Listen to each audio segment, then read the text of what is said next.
أعوذ بالله من الشيطان الرجيم. بسم الله الرحمن الرحيم. الحمد لله الذي علا بحوله ودنا بطوله، مانح كل غنيمة وفاضل وكاشف كل عظيمة وآزل.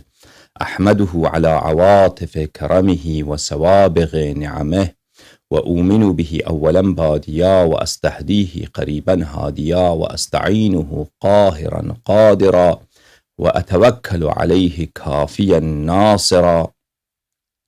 ثم السلام والصلاة على سيدنا ونبينا أبي القاسم المصطفى محمد، وعلى أهل بيته الطيبين الطاهرين الذين أذهب الله عنهم الرجس وطهرهم تطهيرا، ولا سيما بقية الله في الأرضين وحجته في العالمين، روحي وأرواح العالمين لتراب مقدمه فداء، واللعن الدائم على أعدائهم وغاصبي حقوقهم وجاحدي مناقبهم ومنكري فضائلهم من الآن إلى أبد الآبدين. فاعوذ بالله من الشيطان الرجيم. إن أول بيت وضع للناس للذي ببكة مباركا وهدى للعالمين، فيه آيات بينات مقام إبراهيم ومن دخله كان آمنا، ولله على الناس حج البيت من استطاع إليه السبيل، ومن كفر فإن الله غني عن العالمين. صدق الله العلي العظيم. اللهم صل على محمد وآل محمد. اللهم كن لوليك الحجة ابن الحسن صلواتك عليه وعلى آبائه في هذه الساعة وفي كل ساعة، وليا وحافظا وقائدا وناصرا ودليلا وعينا، حتى تسكنه أرضك طوعا وتمتعه فيها طويلا. اللهم صل على محمد وآل محمد وعجل فرجهم الشریف. میرے معزز ناظرین، آپ کی خدمت میں سلام پیش کرتا ہوں. السلام علیکم. امید ہے کہ جہاں بھی ہیں آپ اور اس پروگرام کو دیکھ رہے ہیں، آپ سلامت سے ہوں، اور پروردگار عالم ہمیں اور آپ کو اہل بیت طاہرین علیہم السلام کے بہترین شیعوں میں، اہل بیت اطہار علیہم السلام کے بہترین محبین میں شامل فرمائے. پروردگار عالم ہمیں امیر المؤمنین علیہ السلام کی مودت، ان سے محبت اور ان کے دشمنوں سے دشمنی کرنے کی توفیق عنایت فرمائے.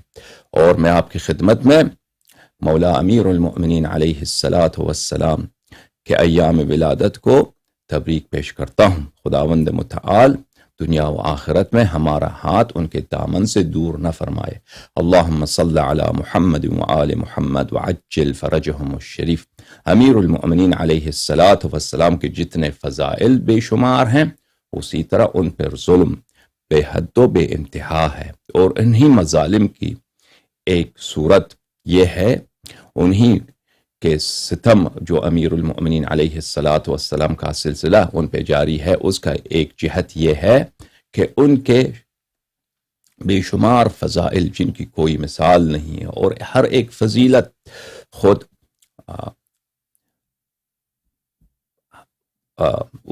شدت کی روح سے اور اس کی قوت کی روح سے وہ خود ایک بے مثال ہے اور خود بے حد و بے انتہا ہے. عدد کے لحاظ سے فضائل بے انتہا، اور ہر فضیلت خود اپنی ذات کے طور پر اس کو اگر دیکھ لیں تو وہ صرف وہ اسی حالت میں بھی بے انتہا ہے. ان پہ ظلم کے سلسلے کا ایک جہت یہ ہے کہ ان کے فضائل کا انکار کیا جا رہا ہے، تاکہ ان کے مقام کو نیچے لایا جائے، اور ان کے دشمنوں کو اور ان کے غاصبین کو ان سے کم نہ دکھایا جائے.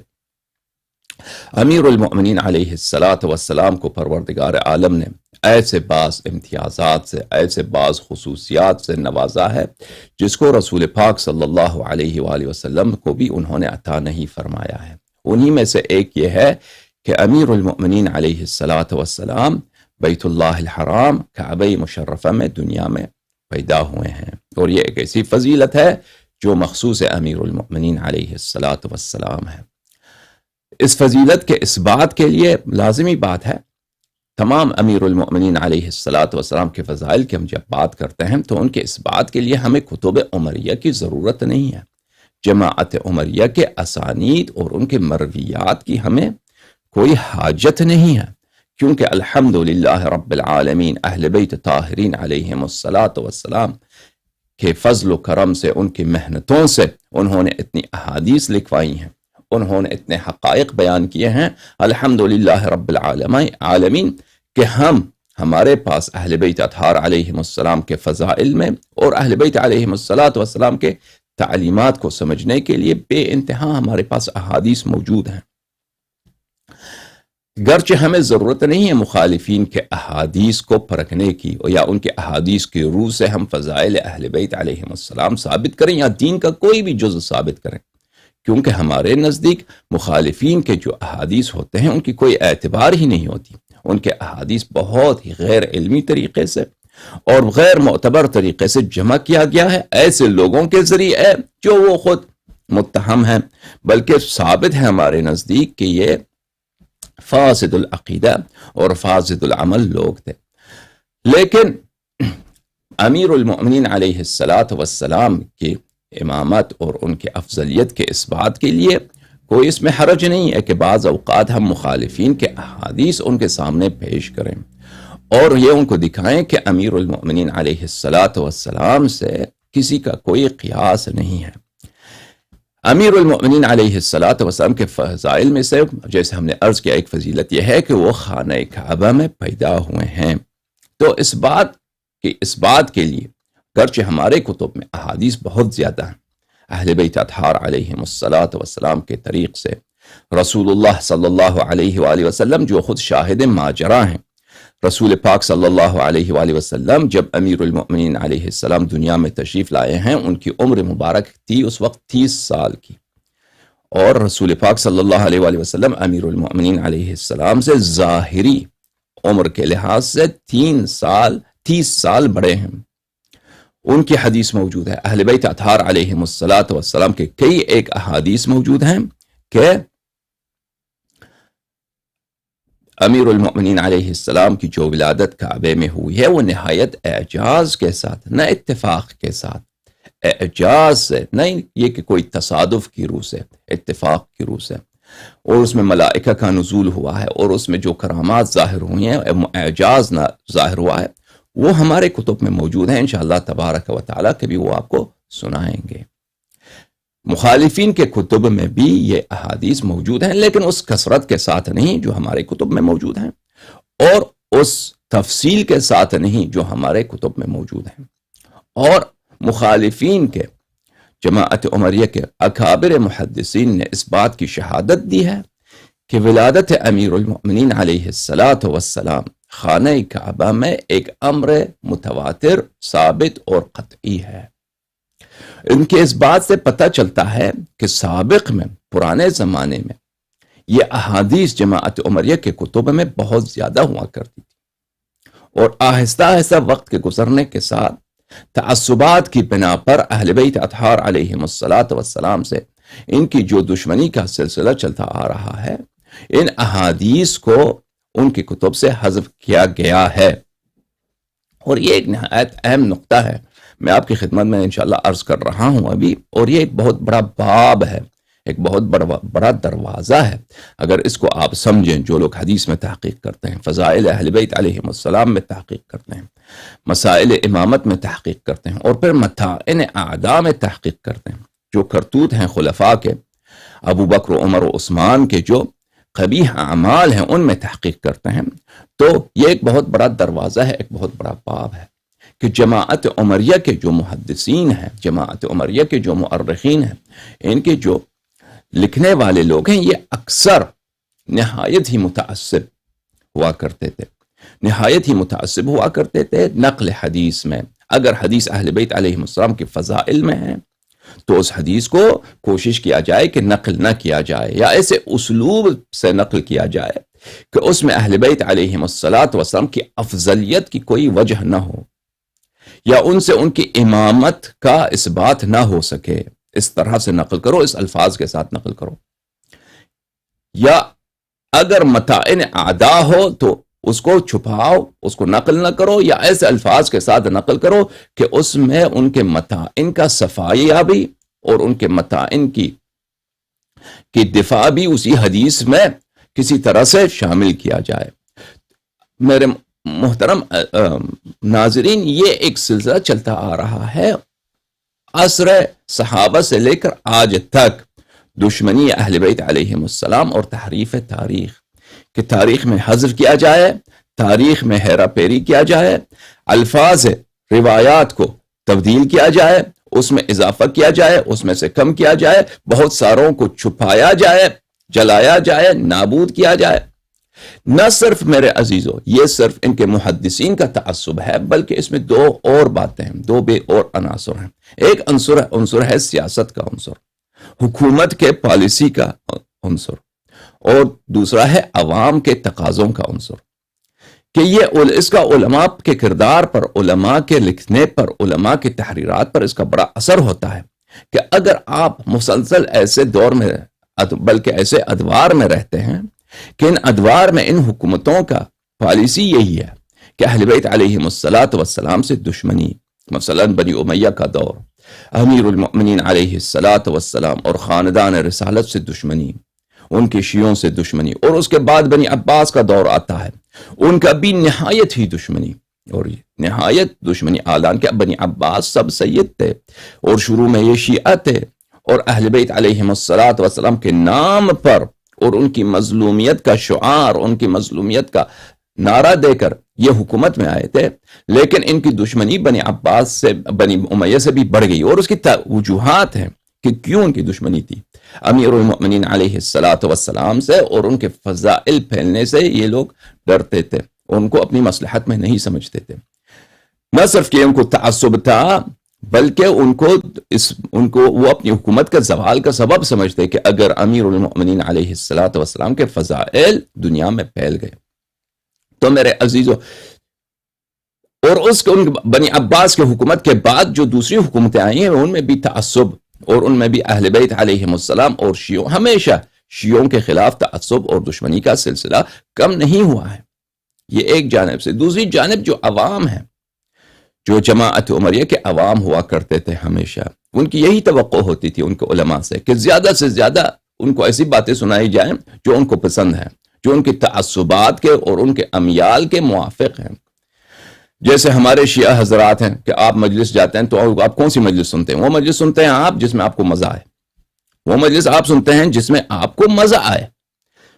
اگر آپ کو ایسی مجلس سنائی جائے جو اس کی باتیں آپ کو پسند نہیں ہیں تو آپ اس مجلس کو نہیں سننے جائیں گے، ٹھیک ہے نا؟ اسی طرح علماء کے جماعت مخالفین کے ساتھ بھی یہی ہے کہ ان کے عوام کا زیادہ سے زیادہ شروع سے، یعنی آپ دیکھیں کہ انہوں نے احمد بن شعیب نسائی کے ساتھ انہوں نے کیا کیا؟ نسائی اپنے زمانے کا سب سے بڑا محدث تھا، انہوں سے تقاضا کیا کہ آپ جو ہیں حدیث نقل کریں معاویہ کی فضل میں۔ اس نے کہا کہ معاویہ کے فضل میں کوئی صحیح حدیث مجھے نہیں معلوم، اس کو اتنا مار دیا، قتل کر دیا، اپنے زمانے کا سب سے بڑے عالم کو۔ یا مثلا ابن جریر الطبری جو بنی عباس کے زمانے میں تیسری صدی کے اختتام کے زمانے میں بغداد میں سب سے بڑا عالم، بغداد یعنی علم کا مرکز، عالم اسلام کا دارالخلافہ، تمام علماء کا مرکز، اس میں سب سے بڑا عالم تھا۔ ان سے پوچھا گیا کہ آپ کا کیا کہنا ہے کہ اللہ تعالیٰ عرش پہ کس طرح بیٹھتا ہے؟ اس میں ہمیں حدیث سنا ہے۔ اس نے کہا کہ اللہ عرش پہ نہیں بیٹھتا، اللہ کوئی حیوان جانور ہے وہ اٹک بیٹھک کرے ادھر بیٹھ جائے؟ وہ اللہ تعالیٰ نہیں بیٹھتا۔ اس کو مارنے کی کوشش کی، وہ بھاگ گیا، اپنے گھر چپ گئے۔ اس کے گھر کے باہر اتنے لوگ جمع ہو گئے، پتھر مارنے لگے اس کو، پتھروں کا ڈھیر جم گیا۔ اور اس کے بعد جو ہے فوج آئی، فوج کی ہزاروں تعداد کی فوج میں آئی، اس کا جان انہوں نے چھڑایا ہے ان لوگوں سے۔ اور اسی طرح حاکم نیشابوری کو، ان کو کوڑے پڑے ہیں کہ انہوں نے حدیث نقل نہیں کی ہے۔ یہ تعصبہ، چلو کوڑے تو گورنمنٹ کی جانب سے پڑتے ہیں، لیکن عوام کا، ابھی ہم عوام کے متعلق بات کر رہے تھے، عوام کا ہمیشہ یہ مطالبہ ہوتا ہے علماء سے کہ علماء ان کو ایسی باتیں سنائیں جو ان کے امیال کے موافق ہو، ان کے تعصبات کے موافق ہو۔ لہذا کوئی عالم اگر یہ جرأت کرنا چاہے، حکومت کچھ نہ بھی کہے نا، حکومت اور سیاست کی کوئی بات نہ بھی ہو، عالم جو ہے ہمیشہ وہ عوام کے درمیان رہتا ہے، اور علماء کو ہمیشہ کیا فکر رہتا ہے؟ اپنی محبوبیت، اپنی مقبولیت کا زیادہ سے زیادہ بڑھایا جائے۔ تو ان کو ہمیشہ فکر ہوتا ہے کہ ایسی بات اپنی کتب میں نہ لکھیں، درج نہ کریں جن سے ان کی لوگوں میں محبوبیت کم ہو جاتا ہے، یا ایسی باتیں اپنی کتب میں لکھیں جن سے لوگوں کو زیادہ مزہ آ جائے اور زیادہ لوگوں کی رغبت ہو ان کی باتوں کی طرف.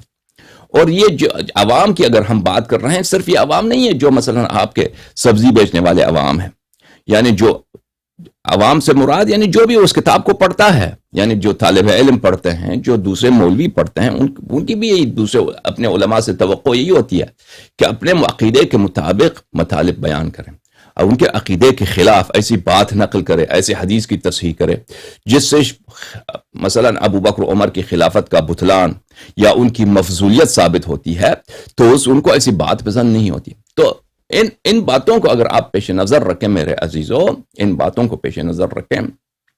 ایک بات یہ کہ ان کے علماء خود متعصب ہوا کرتے تھے. تعصب میں ان کا شیعوں کے خلاف دشمنی، تعصب بے انتہا. اور یہ سب باتیں جو میں آپ کو کہہ رہا ہوں، فہرست وار بتا رہا ہوں، یہ سب باتیں انشاءاللہ کبھی وقت اس کو کھولنے کی ضرورت ہے، کیونکہ تاریخ جس طریقے سے نقل ہوئی ہے ہمارے نزدیک، حدیث جس طریقے سے نقل ہوئی ہے جماعت عمریہ کے نزدیک، جب ان سے ہم بات کرتے ہیں، ان سے احتجاج کرتے ہیں، تو یہ کوئی ایسی بات نہیں کہ ان کی تاریخ ایک بہت منقح صاف تاریخ ہے جو نقل ہوئی. نہیں، ان کی تاریخ بہت گندی تاریخ ہے. جن لوگوں نے تاریخ لکھی ہے، جن لوگوں نے تاریخ لکھی وہ خود گندے لوگ تھے، اکثر، نہ کہ سب، اکثر متعصب لوگ تھے. حق کو چھپانے سے، حق میں ہیرا پھیری کرنے سے وہ نہیں گھبراتے تھے. پہلی اور اہل بیت بالخصوص کن کے متعلق؟ اہل بیت طاہرین علیہم السلام، جو واقعی اوصیاء ہیں رسول پاک صلی اللہ علیہ وآلہ وسلم، ان کے متعلق. دوسری بات ہے حکومتوں کی سیاستیں. تیسری بات ہے عوام کے توقعات. تو اس کی وجہ سے میرے عزیزو ان باتوں کو اگر آپ پیش نظر رکھیں، اور ان کے علاوہ ان کے پاس اصول ہیں. ایک الامساک عما شجر بین الصحابہ، وہ باتیں جن سے صحابہ کے درمیان اختلافات کی بات ہے اس کو چھپاؤ، اس کو نقلی نہ کرو. امساک یعنی چپ رہو، نقلی نہ کرو، ٹھیک ہے نا. وہ باتیں، اور جب ہم مسئلہ افضلیت امیر المؤمنین علیہ السلام کی بات کرتے ہیں، جب مسئلہ امامت کی بات کرتے ہیں، تو یہ سب باتیں کون سی ہیں؟ کہ ما شجر بین الصحابہ، شجر بین الصحابہ یعنی جو واقع ہوئے، وہ باتیں، وہ حادثات، وہ باتیں جو صحابہ کے درمیان واقع ہوئی ہیں. یہ ان کا اصول ہے الامساک. اس کو نقلی نہ کرو، اس کو چھپاؤ، برباد کرو. اور ان کے بعد اس کے علاوہ ان کے اپنے کتب میں اصول ہیں میرے عزیزوں کہ وہ احادیث جن سے صحابہ کے طعن ثابت ہو، ان احادیث کو جلاؤ، ان کو نابود کرو. اور اس کے ہم انشاءاللہ تبارک و تعالیٰ کے بھی اس موضوع پہ بات کرنا، اس کو کھولیں تو وہ بہت بڑی موضوع ہے کہ انہوں نے کس طرح، ان کے علماء نے، ان کے اکابر نے، بخاری مسلم سے پہلے کے زمانے کی میں بات کر رہا ہوں، ان کے مشائخ نے کس طرح حدیثوں کی لائبریریاں انہوں نے جلائی ہیں. احمد ابن حنبل کے زمانے میں کتابیں ان کے مشائخ کے انہوں نے جلائیں. کیوں؟ کہ اس میں ابو بکر و عمر کے متعلق باتیں ہیں. اور یہ کتابیں جو انہوں نے جلائیں، یہ نہیں کہ شیعہ کتب تھی، نہیں، ان کے اپنے کتب، انہوں نے اپنے ہی کتب کو جلایا ہے، اپنے احادیث کو نابود کیا ہے، کیونکہ ان میں سے ایسی باتیں تھیں کہ ان میں ان کے عیوب بیان کیا جاتا تھا، اور ان میں اہل بیت طاہرین علیہم الصلاۃ والسلام کے افضلیت کے دلائل تھے، اہل بیت طاہرین علیہم الصلاۃ والسلام کے امامت کے دلائل تھے. تو میرے عزیز، جب ان باتوں کو آپ پیش نظر رکھیں جو ابھی میں نے فہرستوار آپ کی خدمت میں عرض کی ہے، تو جب جماعت عمریہ کے اکابر اور ان کے بزرگ اور ان کے جو علم حدیث میں امام ہیں، علامہ ہیں، ان کے علم حدیث میں اپنے زمانے میں بلکہ طول تاریخ میں بے نظیر قد آور شخصیات ہیں، وہ شہادت دیتے ہیں کہ امیر المؤمنین علیہ الصلاۃ والسلام کعبے میں متولد ہوئے، اور کہ احادیث متواتر ہیں، احادیث اس کی بے انتہا زیادہ ہے. اس کے احادیث ہم شیعہ کتب میں آتے ہیں تو دیکھتے ہیں کہ بے انتہا احادیث موجود ہیں کہ امیر المؤمنین علیہ السلام خانہ کعبہ میں متولد ہوئے ہیں، اور یہ منفرد شخصیت ہیں جو خانہ کعبہ میں متولد ہوئے ہیں، اور کوئی شخصیت پیدا نہیں ہوا. لیکن جب ان کے کتب میں جاتے ہیں تو یہ احادیث کم نظر آتی ہیں. نہیں کہ احادیث نہیں ہے، لیکن ہمارے زمانے میں کم احادیث ہیں. تو میرے عزیزو، یہ بات آپ کے سامنے جب آ جاتا ہے تو پتہ چلتا ہے کہ یہ تاریخ میں یہ جو گڑبڑ کا سلسلہ ہے، تاریخ میں خیانت کا جو سلسلہ ہے، تاریخ میں جو چوری اور سرقت کا جو سلسلہ ہے، اور حقیقت کو چھپانے کا جو سلسلہ ہے، اس نے اپنا کام کر دکھایا ہے. یہ جو جس موضوع کی طرف میں نے اشارہ کیا ہے، یہ تو اس کو کئی ایک تقریرات میں کبھی بتانے کی ضرورت ہوگی، اور آپ لوگوں کو جو ہے علمی مطالب پتہ نہیں کہ مزہ آتا بھی نہیں ہے، آتا ہے، اس کی قدر کرتے بھی ہیں یا نہیں ہے، کیونکہ اکثر لوگ جو ہیں وہ مجالس ایسے سننا چاہتے ہیں جس میں ان کو مزہ آ جائے. بہرحال ہم بعض بات ابھی ہم یہ ان باتوں کو کبھی کھولنے کی ضرورت ہے انشاءاللہ تبارک و تعالی، اور کھول دیں گے انشاءاللہ. لیکن ابھی فی الحال ملاحظہ فرمائیے جس موضوع کے متعلق ہم بات کر رہے ہیں، یہ کتاب ہے مستدرک الصحیحین، جو حاکم نیشابوری کی کتاب مشہور و معروف ہے، جزء رابع. چھاپ ہے یہ کتاب دارالفکر بیروت میں سنہ 1430 ہجری 2009 میلادی میں بیروت لبنان میں کتاب چھپی ہے. یہاں پہ ملاحظہ فرمائیے صفحہ 199. حاکم فرماتے ہیں، حاکم نیشابوری، ابھی ہم آپ کو بتائیں گے کہ حاکم نیشابوری اپنے زمانے میں صرف نہیں ہے بلکہ عبر تاریخ جماعت عمریہ میں علم حدیث کے ان منفرد شخصیات ہیں میں سے ہیں کہ جن ان جیسا کم گزرا ہے، ان جیسا کم گزرا ہے، اور ان اپنے زمانے میں ان جیسا کوئی تھا ہی نہیں. اور یہ زمانہ کون سا زمانہ ہے؟ یہ ان کی ولادت ہے سنہ 331 ہجری کی، ان کی وفات ہے سنہ 405 ہجری کی. یعنی اس زمانے میں جس عصر حدیث کے تدوین کا اثر تھا، اور حدیث کے ازدہار اور حدیث کے کثرت کا دور تھا، اس زمانے میں یہ اس زمانے میں سب سے بڑا محدث تھا جماعت عمریہ کا. یہ شہادت دیتے ہیں قد تواترت الاخبار، اخبار متواتر، احادیث متواتر ہیں، روایات متواتر ہیں. متواتر کس کو بولتے ہیں؟ وہ بہت ہی زیادہ، یعنی تواتر اس کو حدیث کو بولتے ہیں، متواتر اس حدیث کو بولتے ہیں کہ اس کی کثرت اتنی زیادہ ہو کہ بات یقینی ہو، کہ اس بات میں کوئی شک ہی نہ ہو. اتنے لوگ نقل کریں، یہاں پہ آپ عراق جائیں تو وہی نقل، مدینہ جائیں تو وہی نقل، مصر جائیں تو وہی نقل، اکابر کے پاس جائیں وہی نقل، کتب سلف کے پاس جائیں تو ان کے یہی نقل. یہ اس کو بولتے ہیں متواتر. قد تواترت الاخبار، اخبار متواتر ہیں، احادیث متواتر ہیں. ان سیدۃ نساء العالمین فاطمہ بنت اسد، کہ حضرت صدیقہ طاہرہ فاطمہ بنت اسد سلام اللہ علیہا ولدت امیر المؤمنین علی بن ابی طالب کرم اللہ وجہہ، کہ انہوں نے دنیا میں لایا ہے، انہوں نے ان کو جنم دی ہے امیر المؤمنین علیہ الصلاۃ والسلام کو، فی جوف الکعبہ، کعبہ کے خانہ کعبہ کے اندر انہوں ان کو دنیا میں لایا ہے. یہ اخبار متواتر ہیں. اب آپ کی ذہن میں رہے کہ حاکم نے شہادت دی ہے، حاکم نے شہادت دی ہے. اب حاکم کون ہے؟ یہ اپنے زمانے میں بخاری تھا، اپنے زمانے میں مسلم، اپنے زمانے میں سب سے بڑا عالم تھا. اور یہ اس کا زمانہ بھی ایسا زمانہ نہیں تھا کہ وہ اس میں حدیث متروک تھا، حدیث کے علماء کم تھے، نہیں، ایسا زمانہ جس میں حدیث کے علماء بہت ہی زیادہ تھے. اور یہ پورے عالم اسلام میں اس زمانے میں جماعت عمریہ میں سب سے بڑا عالم تھا. یہ اس کی شہادت ہے. ٹھیک ہے نا؟ آپ نے ایک عالم کا نام سنا ہوگا ہند میں، وہ امام المحدثین فی الہند یا مسند الہند اس کو کہتے ہیں. اس کا نام ہے احمد بن عبد الرحیم دہلوی، جو معروف و مشہور ہے اپنے لقب شاہ ولی اللہ دہلوی کے نام سے. یہ اورنگزیب کے زمانے میں، اورنگزیب عالمگیر مغلوں کے زمانے میں وہ ہند میں سب سے بڑا محدث تھا، اور اس نے ہند میں احادیث کا احیاء کیا ہے، اور اس نے بہت ساری کتب لکھے ہیں فنون حدیث میں، اور بہت ہی لائق آدمی گزرا ہے یہ شاہ ولی اللہ دہلوی، احمد بن عبد الرحیم الدہلوی. اس کا کتاب ہے ازالۃ الخفاء عن خلافۃ الخلفاء. یہ ان کا محدث ہے، امام محدث ہے شاہ ولی اللہ دہلوی. یہ جزء رابع، چھاپ دار القلم. یہ کتاب چھپی ہے کہاں پر؟ 1434 2013 میں چھپی ہے یہ کتاب. ملاحظہ فرمائی یہاں پر الفصل الخامس صفحہ 342 فی مناقب مولانا امیر المؤمنین علی المرتضی سلام اللہ علیہ.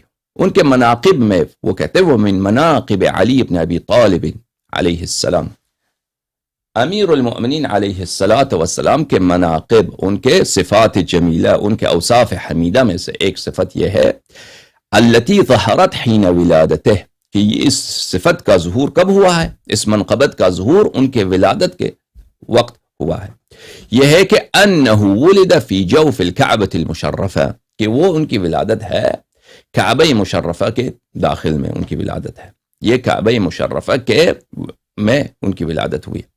ملاحظہ فرمائی یہاں پر عزیزوں کے محدثین کے نزدیک ایک قاعدہ موجود ہے کہ الاخبار بالجزم يدل على التصحیح، اخبار جزم کے ساتھ تصحیح پہ دلالت کرتا ہے، کہ اس نے نہیں کہا کہ یہ روایت ہوئی ہے یا ضعیف روایت ہوئی ہے یا ایک روایت میں موجود ہے، اس نے جزم کے ساتھ اخبار دی ہے کہ یہ مناقب ان کے مناقب میں سے موجود ہے کہ ان کی ولادت خانہ کعبہ میں پیدا ہوا ہے۔ اچھا، میں ایک مختصر اشارہ کروں احمد ابن عبد الرحیم دہلوی کے متعلق۔ یہ پہلی بات تو یہ کہ ان کا پورا خاندان شیعوں کے خلاف ہی بہت ہی متعصب خاندان ہے۔ اس کا جو بیٹا ہے عبد العزیز ابن احمد ابن عبد الرحیم، وہ وہی ہے جس نے تحفہ اثنا عشریہ لکھا ہے، ایک ایسی کتاب جو اس میں سے اس نے خواجہ نصر اللہ کابلی کی جو کتاب ہے اس میں سے چوری کر کے سب اسی کی جھوٹوں کو اس نے، اس خواجہ نصر اللہ کابلی کی جو کتاب ہے وہ عربی زبان میں، اس کو اس نے ترجمہ کر کے فارسی میں، اور اس میں اپنی طرف سے جھوٹ مزید ملا کر شیعوں کے خلاف اس نے تحفہ اثنا عشریہ کے نام پہ ایک کتاب لکھا تھا۔ یہ اسی کا والد ہے، یعنی ان کا پوری خاندان جو ہے نا شیعوں کا مخالف ہے اور یہ متعصب لوگ ہیں۔ یہ کتاب ہے الاعلام بمن فی تاریخ الہند من الاعلام، یہ کتاب تالیف ہے عبد الحی، علامہ عبد الحی حسینی کی کتاب، جو انہوں نے جو ہند میں جو علماء گزرے ہیں ان کے سوانح حیات ہیں۔ اچھا، الجزء السادس عشر جو 1420 ہجری میں دار ابن حزم بیروت لبنان میں کتاب چھپی، یہاں پہ ملاحظہ فرمائیے صفحہ نمبر 858 میں کہ کس الفاظ کے ساتھ عبد الرحیم احمد ابن عبد الرحیم دہلوی کو وہ اس کو شیخ الاسلام کس الفاظ کے ساتھ اس کا ذکر کرتے ہیں، شیخ الاسلام ولی اللہ ابن عبد الرحیم الدہلوی، الشیخ الامام الہمام حجت اللہ بین الانام، یہ اللہ کے حجت ہیں، امام الائمہ قدوۃ الامہ، امت کے قائد، امت کے لیے ایک قدوہ، علامۃ العلماء وارث الانبیاء آخر المجتہدین اوحد علماء الدین زعیم المتضلعین، سب علماء کے یہ زعیم، سب کے ان سب کے قائد، بحمل اعباء الشرع المتین محی السنہ وعظمت به للہ علینا المنہ، شیخ الاسلام احمد ولی اللہ ابن عبد الرحیم العمری الدہلوی، نام بھی عمری۔ وہ اس کے بہت سارے صفات بیان کر کے، اس کے حالات زندگی بیان کر کے، اس کے مناقب و مکارم و کرامات فلان فلان بیان کر کے، پھر جن علوم پہ ان کو عبور حاصل ہے، ان علوم میں سے علم الحدیث ہے کہ علم حدیث میں ان جیسا کوئی عالم نہیں گزرا ہے، یہاں پہ اس کو اس پیراگراف میں بیان کرتے ہیں صفحہ 859 میں۔ پھر آگے جا کر ان کی کتاب ذکر کرتے ہیں ازالۃ الخفا، جس کتاب کو ہم نے دکھایا آپ کو، ازالۃ الخفا عن خلافۃ الخلفاء، کتاب عدیم النظیر فی بابہ، یہ کتاب ایسی کتاب ہے جس کی کوئی مثال ہی نہیں ہے، عدیم النظیر، اس کی کتاب کوئی لم یؤلف مثلہ قبلہ ولا بعدہ، يدل على ان صاحبه لبحر زخار لا يرى له ساحل، کہ اس کتاب جیسا کوئی کسی نے کتاب ہی نہیں لکھا ہے، اور اس بات پہ دلالت کرتا ہے کہ اس کتاب کا جو مؤلف ہے وہ ایک ایسا سمندر ہے جس کی کوئی کرانہ ہی نہیں ہے۔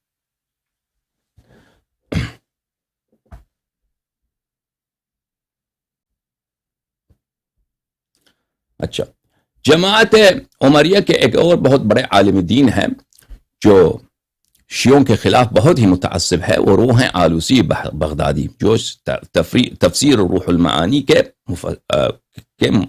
مصنف ہیں، اور وہ بھی شیعوں کے خلاف بہت ہی متعصب ہیں۔ ان کی تعصب کی یہ حالت ہے کہ انہوں نے تحفہ اثنا عشریہ کو انہوں نے مختصر بنایا ہے عربی زبان میں، اور اس کی کافی تشہیر کی ہے۔ ان کی کئی کتابیں ہیں جو شیعوں کے خلاف انہوں نے لکھی ہیں۔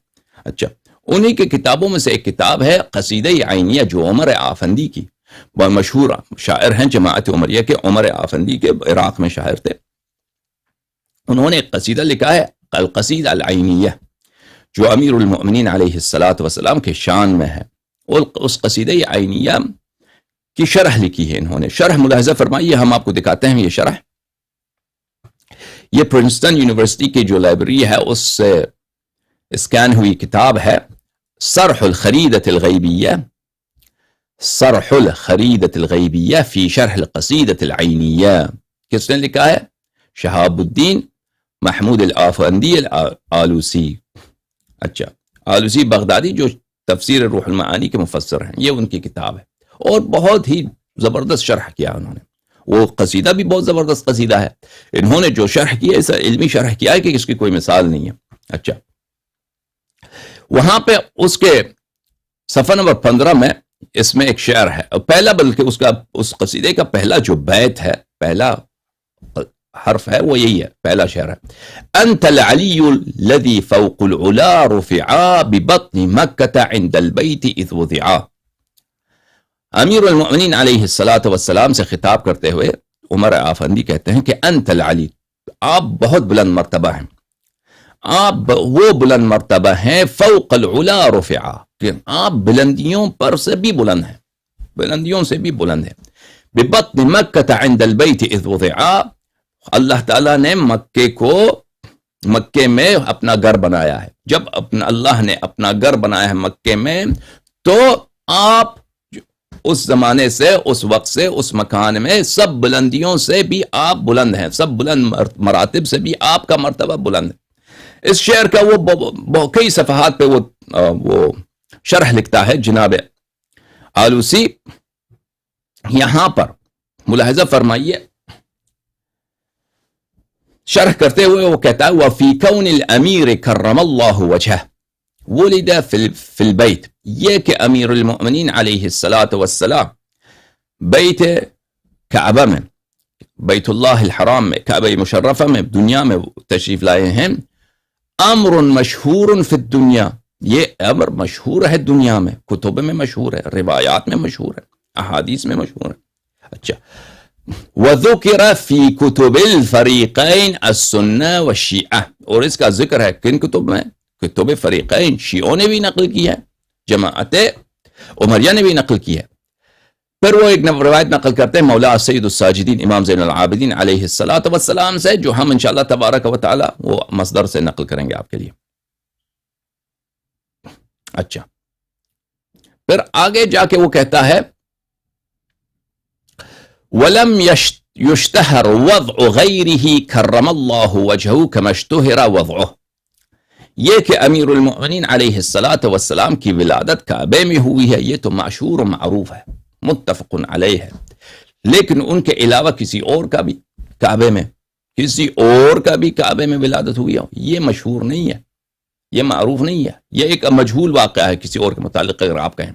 بل لم تتفق الکلمۃ علیہ، بل کسی اور کا کعبے میں پیدا ہونا اجماعی نہیں ہے، یہ علماء کا اتفاق نہیں ہے کہ کسی اور کا بھی کعبے میں ولادت ہوئی ہو. وما احرى بامام الائمه ان يكون وضعه فيما هو قبلة للمؤمنين. پھر وہ فرماتے ہیں کہ کتنی پیاری بات ہے اور کتنی اچھی بات ہے اور کتنا ہی شائستہ ہے کہ امام الائمہ کی ولادت اس مکان پر ہو کہ وہ مؤمنین کا قبلہ ہے. وَسُبْحَانَ مَنْ يَضَعُ الْأَشْيَاءَ فِي مَوَاضِعِهَا وَهُوَ أَحْكَمُ الْحَاكِمِينَ، اور منزہ ہے وہ پروردگار کہ ہر چیز کو وہ اپنی شائستہ اور مناسب مقام پہ رکھتا ہے، ہر چیز کو وہ اس جگہ رکھتا ہے جو اس کے لیے مناسب ہو. امام الائمہ کی پیدائش کہاں پہ؟ اس مکان پر جو سب مسلمانوں اور مؤمنین کا قبلہ ہے. وَهُوَ أَحْكَمُ الْحَاكِمِينَ، اور پروردگار جو ہیں سب سے بہترین فیصلہ کرنے والا ہے.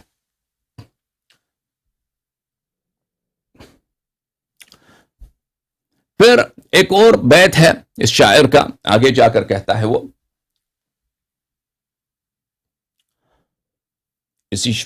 اسی قصیدے میں: وَمَاذَا أَقُولُ لِمَنْ حَطَّتْ لَهُ قَدَمٌ فِي مَوْضِعٍ وَضَعَ الرَّحْمَنُ يُمْنَاهُ. ماذا أقول لمن حطت له قدم، شاعر کہتا ہے میں کیا کہوں، میں کیسے کس الفاظ کے ساتھ مدح امیر المؤمنین علیہ السلام بیان کروں کہ ان کا قدم، ان کا پیر مبارک اس مقام پہ رکھا گیا ہے، اس مقام پہ رکھا گیا ہے فی موضع وضع الرحمن یمناہ، کہ اللہ تعالی، اللہ رحمان نے اپنا دائیں ہاتھ وہاں پہ رکھا ہے. اچھا، دائیں ہاتھ رکھا ہے کیونکہ یہ لوگ اشعری ہیں، اشاعرہ میں سے ہیں. یہ اشعری لوگ جو ہیں یہ اللہ تعالیٰ کو جسم نہیں سمجھتے، آپ کی جو سلفی حضرات ہیں اللہ تعالیٰ کو نستجیر باللہ وہ جانور سمجھتے ہیں، حیوان سمجھتے ہیں. اللہ تعالیٰ نے اپنا ہاتھ رکھا ہے، دائیں ہاتھ رکھا ہے اس مقام پر. دائیں ہاتھ سے کیا مراد ہے کہ مہر نبوت جو رسول پاک صلی اللہ علیہ وآلہ وسلم کے شانے میں تھی، ان کے کتف پہ تھا، ان کے پشت پہ تھا، اس کو انہوں نے اس تعبیر کے ساتھ شاعر نے ظاہر کیا ہے کہ اللہ نے وہاں پہ اپنا دائیں ہاتھ رکھا ہے. یعنی اللہ تعالیٰ کا خاص احسان، خاص توجہ رسول پاک صلی اللہ علیہ وآلہ وسلم کہ ان کے پشت مبارک پر اللہ نے کیا رکھا؟ اللہ نے مہر نبوت رکھا ہے. مہر نبوت کو اللہ کے دائیں ہاتھ سے اس نے تعبیر کی ہے. اور یہ کس کی طرف کس واقعے کی طرف اشارہ ہے؟ آپ کو بخوبی معلوم ہے. فتح مکہ کے وقت امیر المؤمنین علیہ الصلاۃ والسلام کو رسول پاک صلی اللہ علیہ وآلہ وسلم نے اپنے کاندھوں پہ اٹھایا تاکہ وہ خانہ کعبہ سے بتیں توڑ دیں، بتوں کو دور کر دیں. آلوسی صاحب اسی کی شرح کرتے ہیں کہ اللہ تعالیٰ کا ہاتھ نہیں ہے، اور یمنا سے مراد دائیں ہاتھ سے کیا مراد ہے اس کی شرح کرتے ہیں. پھر آگے جا کر وہ شافعی کا یہ شعر نقل کرتے ہیں. شافعی محمد ابن ادریس شافعی جو شافعیہ فرقے کی جو امام ہیں، ان کی شعر: یا رب بالقدم التي اوتعتها من قاب القوسین المحل الاعظم. شافعی کہتا ہے کہ اللہ میں تجھے اس قدم مبارک کی قسم دیتا ہوں، اس قدم مبارک، اس پیر مبارک کا واسطہ دیتا ہوں جو قاب قوسین کے مقام سے بھی جو برتر مقام ہے، وہاں پہ اس نے اپنا قدم رکھا ہے. قاب قوسین سے بھی جو بڑا مقام ہے وہاں پہ اس نے اپنا قدم رکھا ہے. وَبِحُرْمَةِ الْقَدَمِ الَّتِي جَعَلْتَ لَهَا كَتْفَ الْمُؤَيَّدِ بِالرِّسَالَةِ سُلَّمًا. اور میں واسطہ دیتا ہوں اس قدم مبارک کی حرمت کا جس کے لیے تو نے کتف رسالت، شانہ رسالت، کھندا رسول پاک صلی اللہ علیہ وآلہ وسلم کا، اس کے لیے آپ نے سیڑھی بنایا. اس قدم مبارک کا بے واسطہ دیتا ہوں جس نے قاب قوسین سے بھی بلندتر مقام پہ اپنا پیر رکھا ہے. اس قدم مبارک کا میں واسطہ دیتا ہوں جو شانہ رسول صلی اللہ علیہ وآلہ وسلم کو تو نے اس کے لیے کیا بنایا؟ سیڑھی بنایا ہے. سلمہ، سیڑھی بنایا ہے. ثبت علی متن الصراط تکرما قدمی وکلی محسنا ومکرما. میرا قدم جو ہے صراط پہ، پل صراط پر جو ہے میرا قدم محکم رکھ دے، ثابت رکھ دے، اور وہاں پر مجھ پہ احسان کر دے اور مجھ سے مہربانی کر دے. اللہ سے دعا کرتا کون؟ محمد ابن ادریس شافعی. محمد ابن ادریس شافعی نے بھی جب اللہ سے دعا کی ہے، جنت مانگا ہے، تو اس نے واسطہ کس کا دیا ہے؟ ابو بکر عمر کا نہیں دیا. یاد رکھو، واسطہ کس کا دیا ہے؟ امیر المؤمنین علیہ الصلاۃ والسلام کے پیر کا، امیر المؤمنین علیہ الصلاۃ والسلام کے قدم کا واسطہ دیا ہے. وَجْعَلْهُمَا ذُخْرًا فَمَنْ كَانَ لَهُ آمِنِ الْعَذَابِ وَلَا يَخَافُ جَهَنَّمَ. اور مجھے جو ہے قدم، مجھے آتش جہنم سے بچایا اور بچا دے، اور یہ میرے لیے جنت کے، میرے آخرت کے لیے مجھے میری اس دعا کو میرے لیے کیا بنا دو؟ ایک ذخیرہ بنا دو. اچھا، یہ حدیث یہ بھی اس نے نقل کیا ہے. پھر کہتا ہے کہ رسول پاک صلی اللہ علیہ وآلہ وسلم نے امیر المؤمنین علیہ السلام کو اپنے شانہ مبارک پہ اٹھایا اور فرمایا کہ تم بتیں توڑ دو. تو پھر کہتا ہے کہ علماء نے یہاں پہ بات کی ہے، علماء نے اس مقام پہ گفتگو کی ہے. خود کون کہتا ہے؟ آلوسی کہتا ہے، جو اتنا متعصب ہے اپنے زمانے میں. سمجھیں کہ یہ کون تھا؟ یہ جیسے آپ کے ہندوستان پاکستان میں بہت سارے علماء ہوتے ہیں، شیعوں کی تکفیر پہ کتابیں لکھتے ہیں. یہ اتنا بڑا متعصب تھا شیعوں کے خلاف. جیسے مثلا ابو الحسن ندوی تھا، یہ اپنے زمانے میں ابو الحسن ندوی ابن تیمیہ جیسا تھا، ایک شیعوں کے خلاف اس کا کام یہی تھا کہ کتاب لکھیں. اچھا، آلوسی کہتا ہے کہ رسول پاک صلی اللہ علیہ وآلہ وسلم خود کیوں نہیں چڑھے؟ اگر وہ کہتے ہیں امیر المؤمنین علیہ السلام سے کہ میں تیرے کندھے پہ چڑھتا ہوں، میں پیغمبر ہوں، میں جا کے وہاں پہ بتوں کو توڑ دوں گا، میں آپ سے بڑا ہوں، میں آپ کا بڑا بھائی ہوں.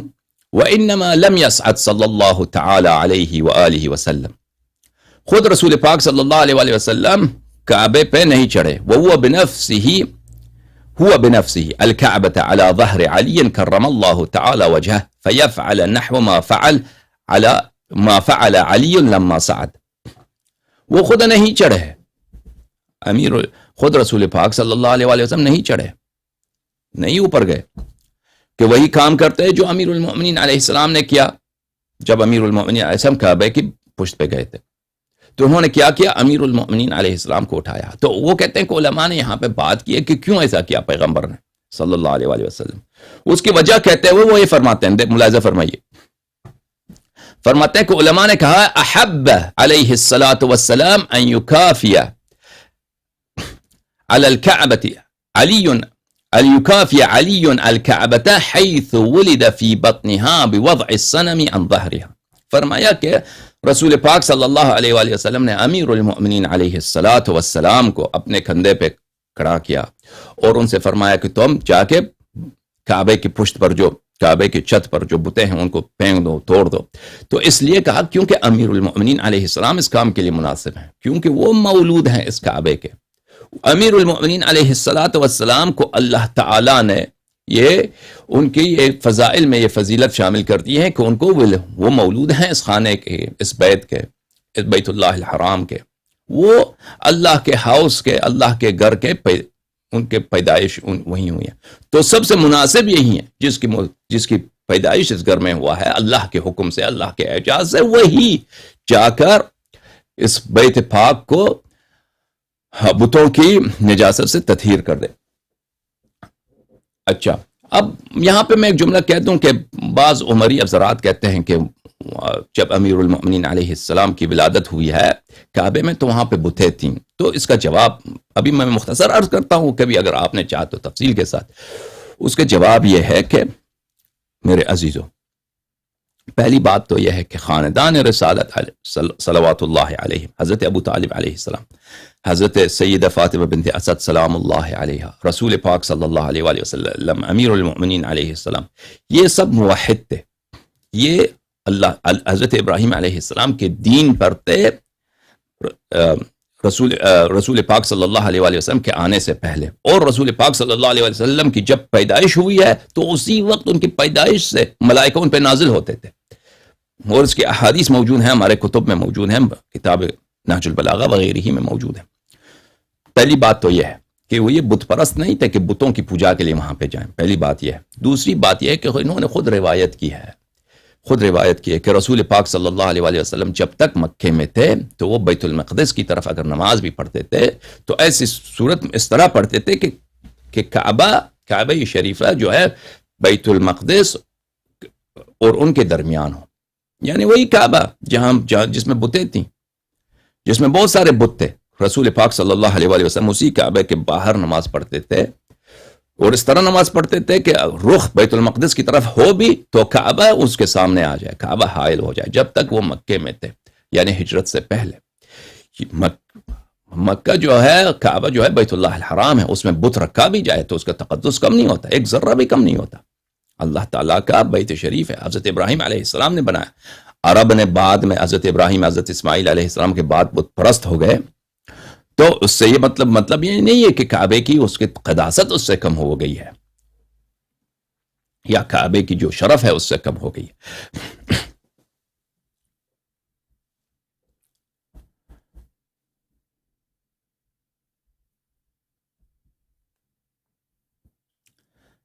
ملاحظہ فرمائیے عزیزو، یہ کتاب ہے تذکرۃ الخواص لابن الجوزی.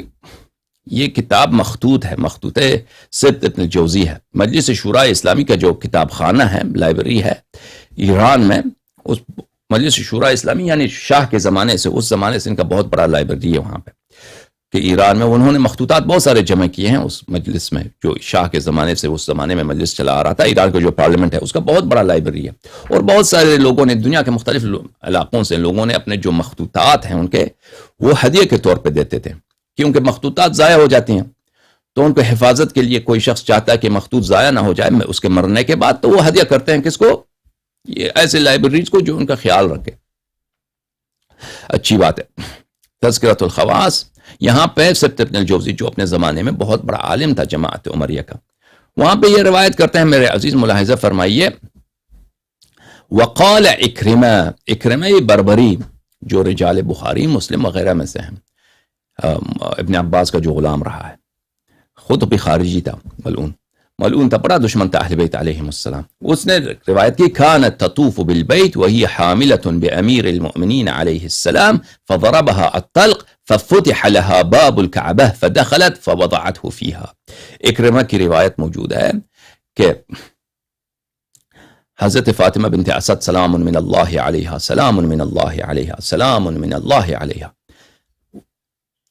وہ خانہ کعبہ کے طواف کر رہی تھیں تو ان کو درد ہے، جو بچے لانے کے درد ہوتا ہے، اس درد میں پڑ گئیں تو دروازے کعبہ اللہ کے حکم سے ایک دفعہ کھل گیا، داخل ہو گئیں تو پھر وہاں پہ ان کی پیدائش ہو گئی، امیر المؤمنین علیہ السلام کی پیدائش ہو گئی.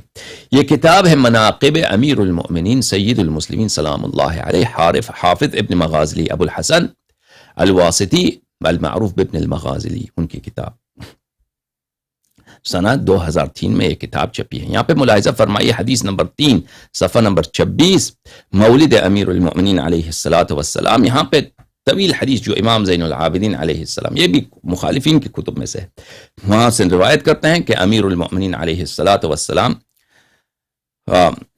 کی ولادت اس طرح ہوئی کہ کچھ خواتین کعبے کے ساتھ تھے تو حضرت ابو طالب علیہ السلام تشریف لائے، بہت پریشان، بہت غمزدہ.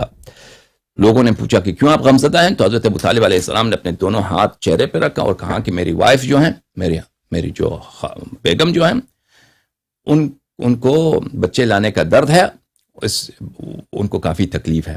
تو اس وقت وہی وقت حضرت رسول پاک صلی اللہ علیہ وآلہ وسلم تشریف لائے اور انہوں نے اپنے چچا کا ہاتھ لیا اور وہ گئے اور انہوں نے حضرت فاطمہ بنت اسد سلام اللہ علیہ کو اپنے ساتھ لایا، حضرت ان کے چچا بھی تشریف لائے اور ان کو خانہ کعبہ میں داخل کر دیا، اور پھر امیر المؤمنین علیہ السلام کی پیدائش ہو گئی. تو اس روایت کے مطابق رسول پاک صلی اللہ علیہ وآلہ وسلم نے خود داخل کیا ان کو خانہ کعبہ میں. اچھا، پھر وہ راوی کہتے ہیں، راوی ایک عورت ہے، وہ کہتی ہے لم ارا کحسن وجہی، میں نے ان بچے کو دیکھا کہ وہ امیر المؤمنین علیہ السلام کی پیدائش جب ہوئی، اس جیسا حسین بچہ میں نے کبھی زندگی میں نہیں دیکھا، بہت حسین تھے. ان کا نام حضرت ابو طالب علیہ السلام نے علی رکھا، وحملہ النبی صلی اللہ علیہ وآلہ حتی اداہ الی منزلہا. پھر حضرت ابو طالب علیہ السلام نے ان کا نام علی رکھا سلام من اللہ علیہ، اور رسول پاک صلی اللہ علیہ وآلہ وسلم نے ان کو اپنے گود میں لیا اور خانہ کعبہ سے ان کو اپنے گھر لے گئے. اور ہماری روایات کے مطابق بہت ساری روایت موجود ہیں کہ رسول پاک صلی اللہ علیہ وآلہ وسلم نے شروع ہی سے وہی خانہ کعبہ سے جب حضرت فاطمہ بنت اسد سلام اللہ علیہ خارج ہوئی ہیں تو امیر المؤمنین علیہ السلام کو گود میں لیا ہے، پھر ان کو چھوڑا نہیں ہے. یعنی پرورش امیر المؤمنین علیہ السلام کو کن کے ذمے تھی؟ نہ حضرت ابو طالب علیہ السلام کے ذمے تھی، نہ حضرت فاطمہ بنت اسد سلام اللہ علیہ کے ذمے، بلکہ رسول پاک صلی اللہ علیہ وسلم کے ذمے. ان کو اپنے ساتھ لیا، اپنے سینے پہ رکھا، اپنے سینے پہ ان کو بڑا کیا. ان کے لیے جو گہوارہ تھا بالکل اپنے بستر کے ساتھ لگاتے تھے رسول پاک صلی اللہ علیہ وسلم. ان بستر کو ہلانے والا کون تھے؟ امیر المؤمنین علیہ السلام کو، رسول پاک صلی اللہ علیہ وسلم. اچھی بات ہے. ایک اور جملہ میں بھول گیا، میں آپ کو کتاب تذکرۃ الخواص ابن الجوزی سے دکھانا مجھے چاہیے تھا. یہ تذکرۃ الخواص ہے ابن جوزی کی. یہاں پہ ایک جملہ اس نے نقل کیا ہے، یہاں پر ملاحظہ فرمائیے کہ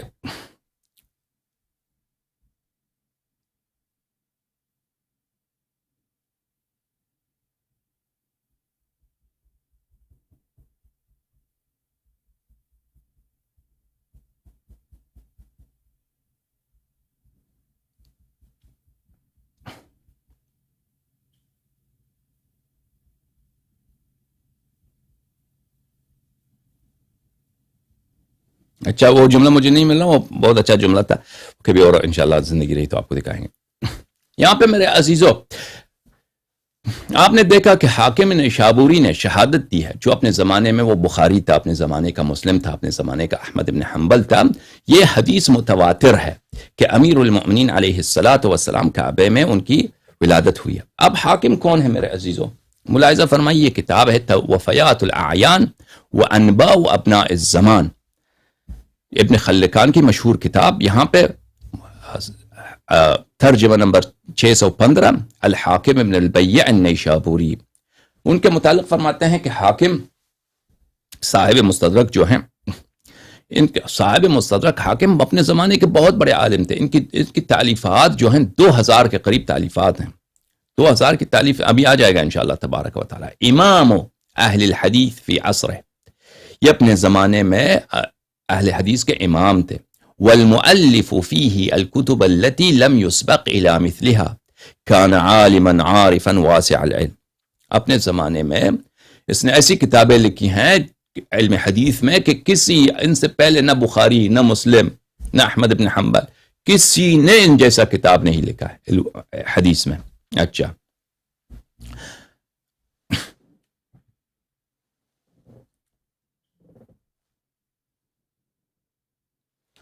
طبقات الشافعیت الکبریٰ، ابو ناصر عبد الوہاب السبکی کی کتاب الجزء الرابع. یہاں پہ ملاحظہ فرمائیے صفحہ نمبر 155 میں، ترجمہ نمبر 328 میں، حاکم نیشابوری کا ترجمہ، الحاکم المعروف بابن البیع. ومن نظرہ عرف تفنن الرجل فی العلوم جمیعها. کوئی شخص اگر اس ملاحظہ کرے تو اس کو سمجھ آتا ہے کہ حاکم اپنے زمانے میں تمام علوم پہ استاد تھے. نہ صرف یہ کہ علم حدیث پر، تفسیر میں، تاریخ میں، فنون عربیت میں، تمام علوم پہ وہ استاد تھے. اگلے صفحے میں جا کے وہ کہتا ہے کان اماما جلیلا وحافظا حفیلا اتفق علی امامتہ.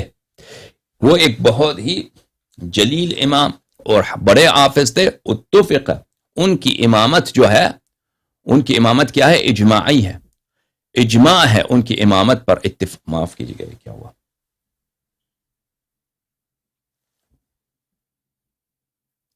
اجماع ہے ان کی امامت پر. منٹ.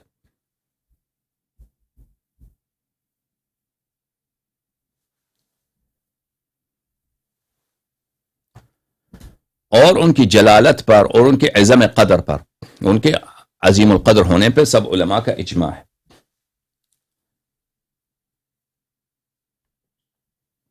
کتاب ہے تذکرۃ الحفاظ، ذہبی صاحب کی کتاب تذکرۃ الحفاظ، جزء ثالث، چاپ دار الکتب.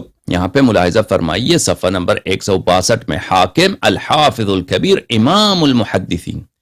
یہ محدثین کے امام ہیں. اور کون کہتا ہے؟ ذہبی کہتا ہے. ذہبی ان کو یہ اس لقب کے ساتھ پکارتا ہے کہ امام، محدثین کے پیشوا، محدثین کا قدوہ، محدثین کا رہنما، محدثین کا سب سے بڑا عالم حاکم نیشابوری. اور یہی جملہ ان کا بھی ہے، سیوطی کا بھی ہے. طبقات الحفاظ، عبد الرحمن سیوطی کی کتاب. یہاں پہ ملاحظہ فرمائیے میرے عزیزو، چاپ دار الکتب العلمیہ جو سنت 1403 میں وہاں پہ چھپی ہے. ملاحظہ فرمائیے صفحہ نمبر 410، الحاکم الحافظ الکبیر امام المحدثین، امام المحدثین الحاکم النیشابوری. اگلے صفحے میں جا کے کہتے ہیں وَكَانَ امام عصرہ فی الحدیث العارف به حق معرفتی صالحا ثقہ. اپنے زمانے میں امام حدیث تھا، عارف، حدیث میں عارف، حق معرفت ہے، حدیث کو اچھی طرح جانتا تھا، صالح تھا، ثقہ تھا. یمیل الی التشیع، یمیل الی التشیع سے کیا مراد ہے؟ تشیع کی طرف اس کا میل تھا، یعنی تفضیل دیتا تھا. امیر المؤمنین علیہ السلام کو ابو بکر عمر پہ افضلیت پہ اس کی طرف اس کا میل تھا. یا امیر المؤمنین علیہ السلام کو عثمان پر فضیلت دینے پہ اس کا میل تھا کہ امیر المؤمنین علیہ السلام عثمان سے افضل ہیں. اس سے مراد، تشیع سے مراد یہ نہیں ہے کہ وہ شیعہ رافضی ہیں.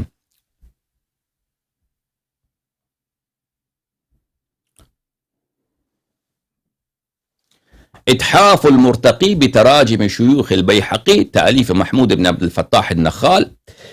یہاں پر ملاحظہ فرمائیے حاکم نیشابوری کے خلاف، حاکم الشافعی المعروف بابن البیع کے خلاف، امام اہل حدیث فی عصری والعارف بحق معرفتی، سمع من نحو 2000 شیخ، 2000 مشائخ کے پاس انہوں نے شاگردی کی ہے.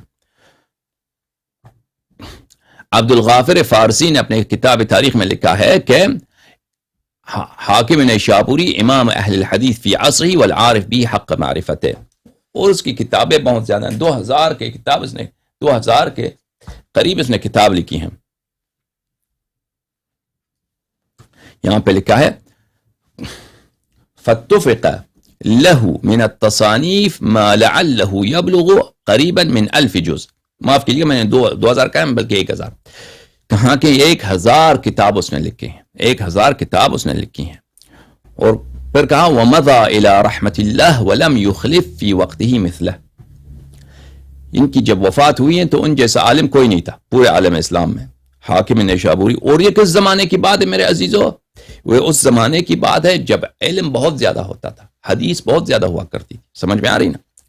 تو ایسے عالم جو اپنے زمانے میں, اپنے زمانے کا بخاری تھا اور مسلم تھا, اور اس زمانے میں حدیث بہت زیادہ تھا, اور ان کا کام ہی تھا حدیث کی تدریس کرنا اور حدیث کے متعلق تالیف کرنا.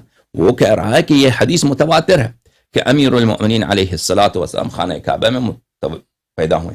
اچھی بات ہے.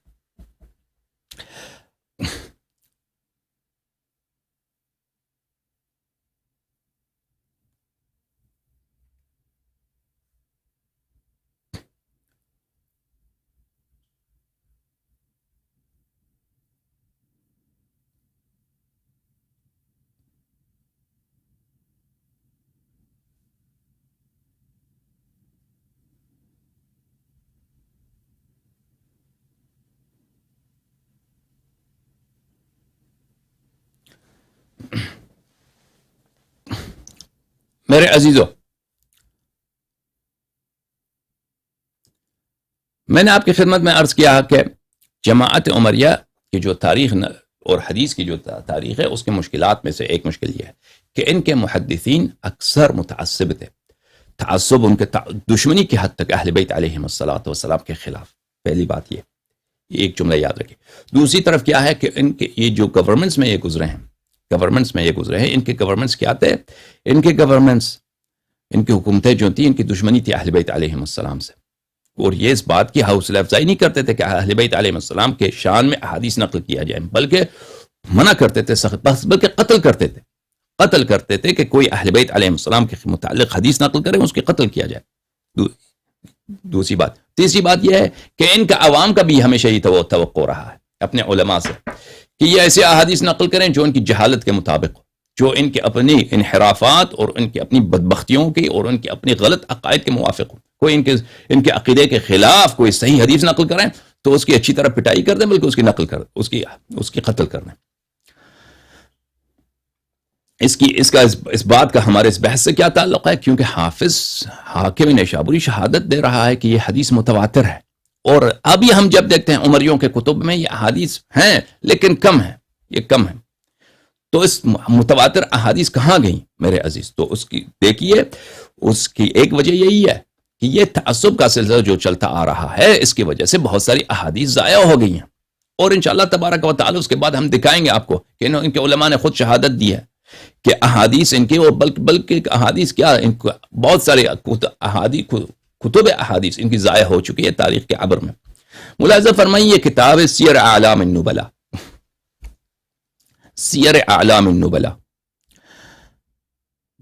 محمد ابن احمد ابن عثمان الذهبی کی کتاب, جزء 13 چھاپ مؤسسۃ الرسالہ, سنہ 1413 میں یہ کتاب چھپی ہے. یہاں پہ ملاحظہ فرمائیے صفحہ نمبر 231. قال ابو احمد ابن عدی سمعت علی ابن عبد الله الداہری یقول سألت ابی داود عن حدیث الطیر. سألت ابن ابی داود عن حدیث الطیر. ابن ابی داود سجستانی سے میں نے پوچھا, جو ان کے محدثین میں ایک بہت بلند پایا محدث ہے. میں نے ان سے پوچھا حدیث طیر کے متعلق. حدیث طیر کون سی حدیث ہے؟ کہ رسول پاک صلی اللہ علیہ وسلم کے بارگاہ میں ایک پرندہ, پکا ہوا پرندہ, اس کو روسٹ کیا ہوا پرندہ پیش کیا گیا. تو رسول پاک صلی اللہ علیہ وسلم نے دعا کی, اللہم ایتینی بأحب خلقک الیک یأکل معی ھذا الطیر, کہ پروردگارا اب تیرے نزدیک جو سب سے محبوب تیرا بندہ ہے, سب سے پیارا جو تیرا بندہ ہے, سب سے افضل, سب سے اعلم, سب سے اتقا, کیونکہ وہی اللہ کے نزدیک احب ہوتا ہے, سب سے زیادہ محبوب ہوتا ہے جو سب سے زیادہ اتقا ہو, جس کا ایمان زیادہ ہو, جو گناہوں سے دوری کرتا ہو, جس کا علم سب سے زیادہ ہو, جو تمام نیکیوں میں سب سے بہتر ہو. اس کو لا دے کہ یہاں پہ میرے ساتھ اس پرندے کو کھانے میں, اس بہترین غذا کو کھانے میں میرے ساتھ شرکت کرے. تو کون تشریف لائے؟ امیر المؤمنین علیہ السلام تشریف لائے اور اس کھانے کو ان کے ساتھ کھایا. اس حدیث کو ترمذی نے روایت کی، بہت سارے علماء نے روایت کی، اور یہ حدیث نہ صرف صحیح ہے بلکہ یہ حدیث متواتر ہے۔ تو کہتا ہے کہ میں نے ابن ابی داؤد سجستانی سے پوچھا کہ یہ حدیث طیر کے متعلق تیرا کیا نظر ہے، کیا رائے ہے؟ تو اس نے فتویٰ دے دیا، فقال ان صح حدیث الطیر فنبوۃ النبی صلی اللہ علیہ وآلہ وسلم باطل۔ اس نے کہا کہ اگر یہ حدیث صحیح تو پیغمبر جھوٹا ہے۔ نستجیر باللہ۔ ملاحظہ تعصب دیکھے اس کتے کی، اس کو کتا نہ کہے تو کیا کہ ابن ابی داؤد سجستانی کو، اور ان کا بہت بلند مرتبے کا ابن ابی داؤد سجستانی، کہ حدیث طیر اگر صحیح ہے تو پیغمبر صلی اللہ علیہ وسلم کی نبوت ہی باطل ہے۔ کیوں نبوت باطل ہے؟ لأنه حكي عن حاجب النبي خیانتا، یعنی انس وحاجب النبی صلی اللہ علیہ وسلم لا يكون خائنا، کیونکہ اس حدیث میں یہ ہے کہ پہلی دفعہ عمر آیا، ٹھیک ہے نا، عمر نے آیا کہ مجھے آنے دو، انس معاف کیجیے گا، نہیں حدیث یہ ہے کہ امیر المؤمنین علیہ السلام ایک دفعہ آئے تو انس نے کہا کہ آنے نہیں دیا ان کو، انس دروازے پہ تھا، کہا کہ نہیں رسول پاک صلی اللہ علیہ وسلم آرام کر رہے ہیں، آپ چلے جائیں۔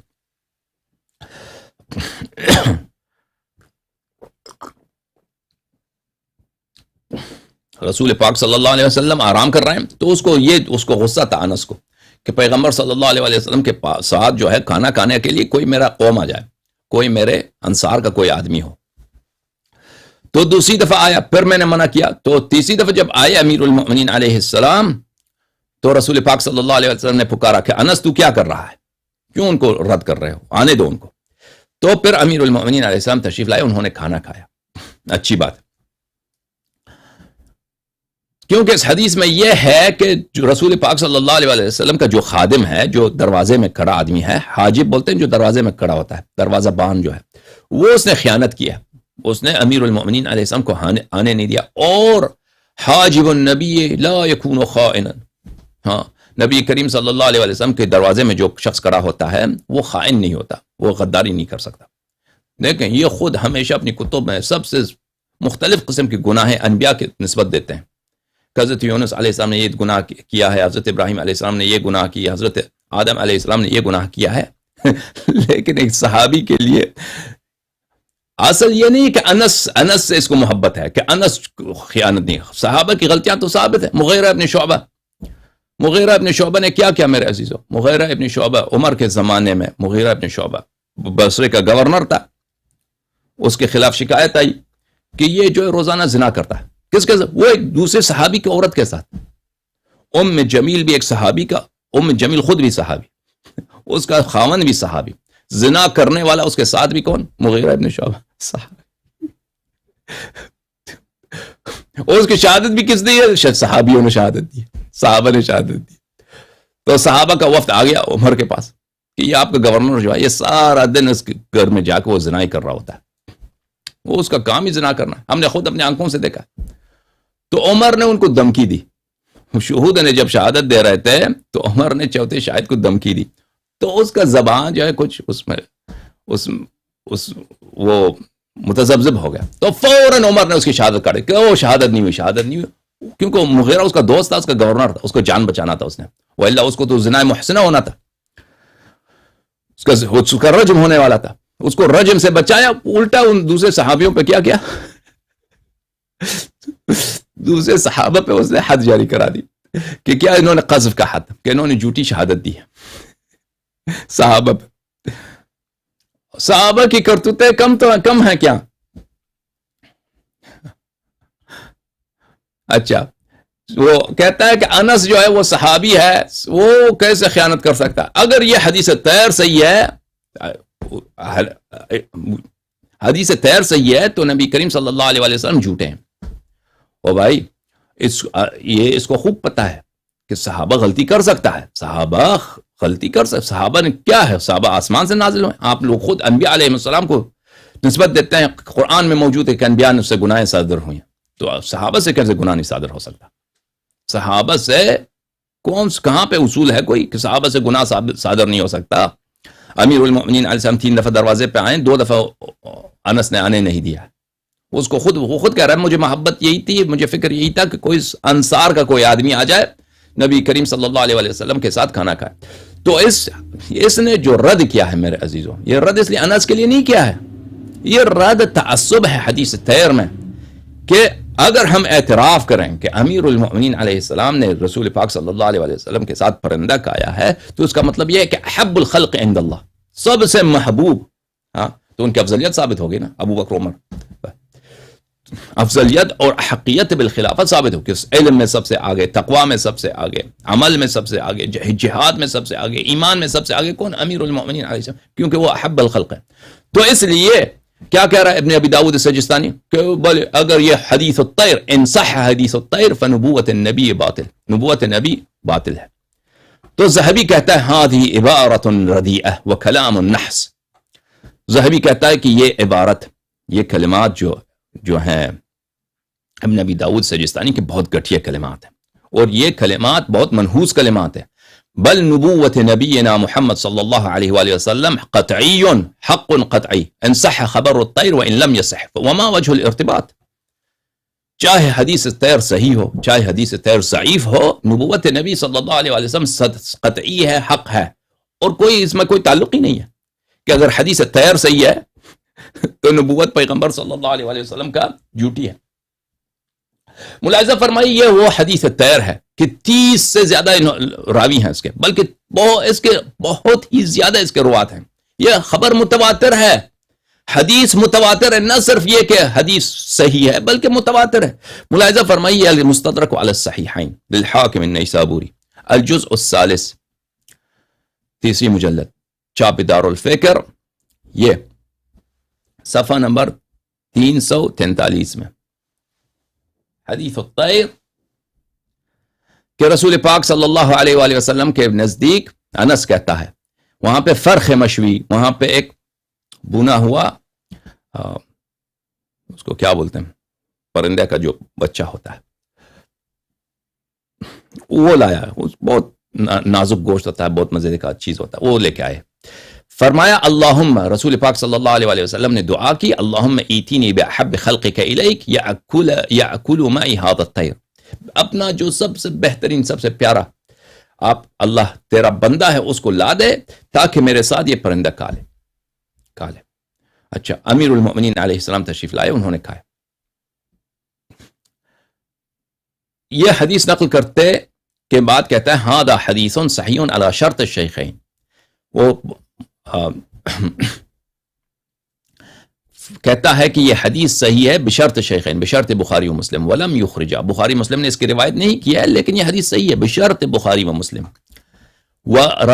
قد رواہ انس عن انس جماعت من اصحابہ زیادتا علی 30 نفسا، انس سے 30 سے زیادہ تابعین نے نقل کیا ہے، 30 سے زیادہ تابعین نے اس حدیث کو انس سے نقل کیا ہے، تو پھر کیا ہوا؟ تو پھر متواتر ہے، پھر اتنے زیادہ انہوں نے انس سے نقل کیا ہے کہ انس کے بعد یہ حدیث متواتر ہے، بلکہ انس سے پہلے بھی یہ حدیث متواتر ہے، کبھی آپ ثابت ہو کہ بہت سارے صحابہ نے روایت کی اس حدیث کو۔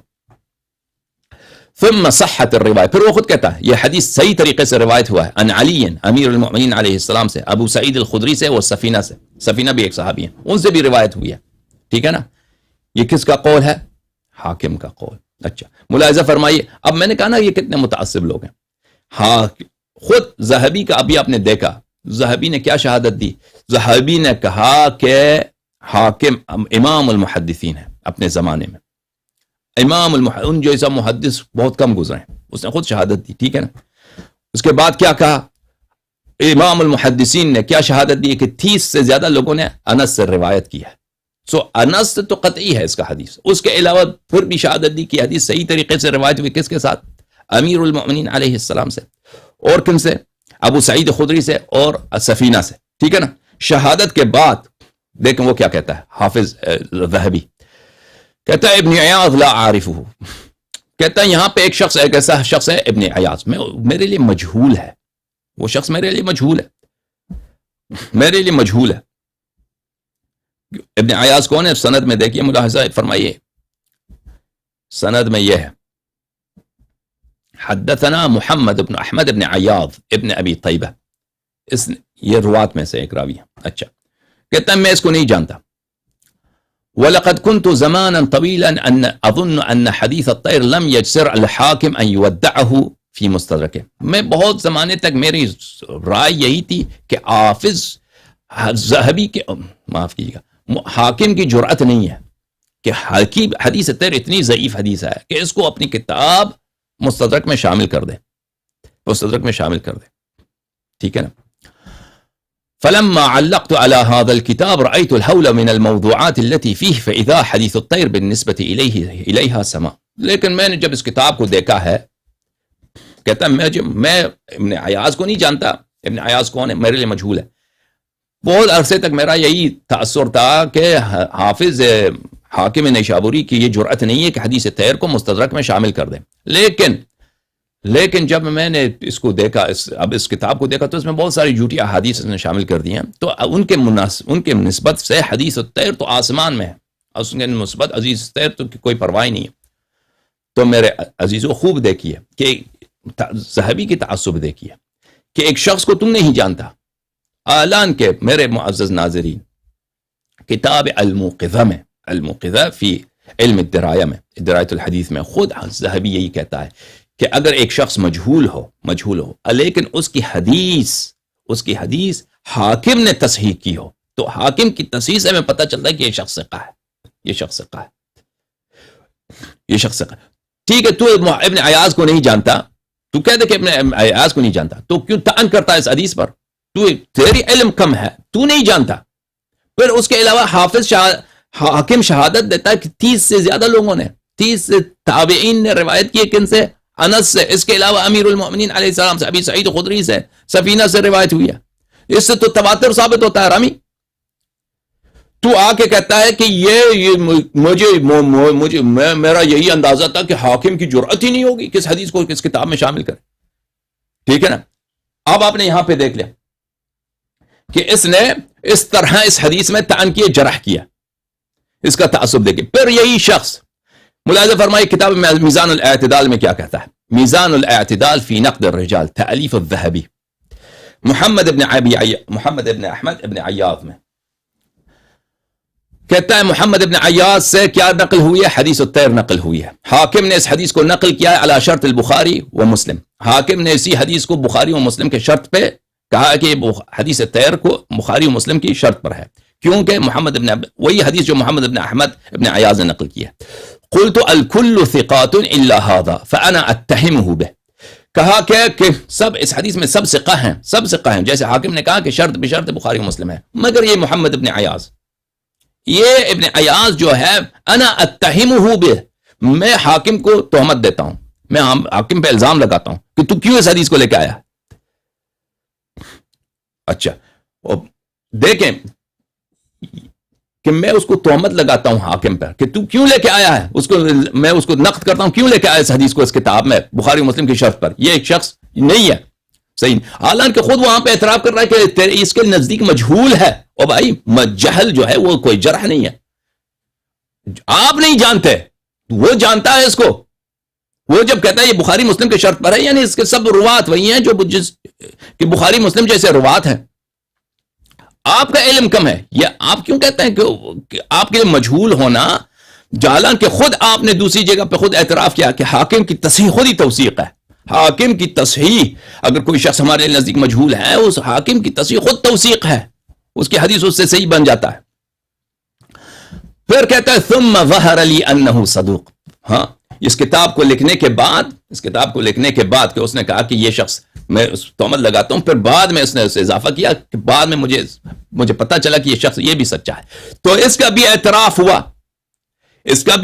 ہوا کہ وہی سند جس کے سند کے متعلق حاکم نے کہا ہے کہ یہ بشرط بخاری و مسلم ہے، یہ سند کیا ہے؟ یہ سند بنفسی صحیح ہے، بنفسی صحیح. اس کے علاوہ حاکم نے شہادت دی کہ 30 سے زیادہ لوگوں نے اس کو انس سے روایت کی ہے. اس کے علاوہ امیر المؤمنین علیہ السلام ابو سعید اور سفینہ سے روایت ہوئی ہے. اس کے باوجود اس نے کیا لکھا تھا کتاب میں؟ دیکھیں کہ میں بہت عرصے تک یہی سوچتا تھا کہ حاکم کی جرأت نہیں ہوگی کہ حدیث طیر کو نقل کرے، اور اس نے اس الفاظ کے ساتھ ذکر کیا. تو پتہ کیا چلا؟ میرے تعصب ہے نا، تعصب ہے، کیونکہ اس حدیث طیر صریح ہے کہ امیر المؤمنین علیہ السلام احب الخلق عند اللہ ہے، سب سے محبوب، سب سے پیارا سب سے محبوب اللہ، جس سے اللہ سب سے زیادہ محبت کرتا ہے، حدیث طاہر سے ثابت ہو، اس جیسے حدیث بہت زیادہ ہیں اللہ کے نزدیک کون ہے؟ امیر المؤمنین علیہ السلام. لیکن یہ ان کے محدثین کی تعصب دیکھیے. اچھا،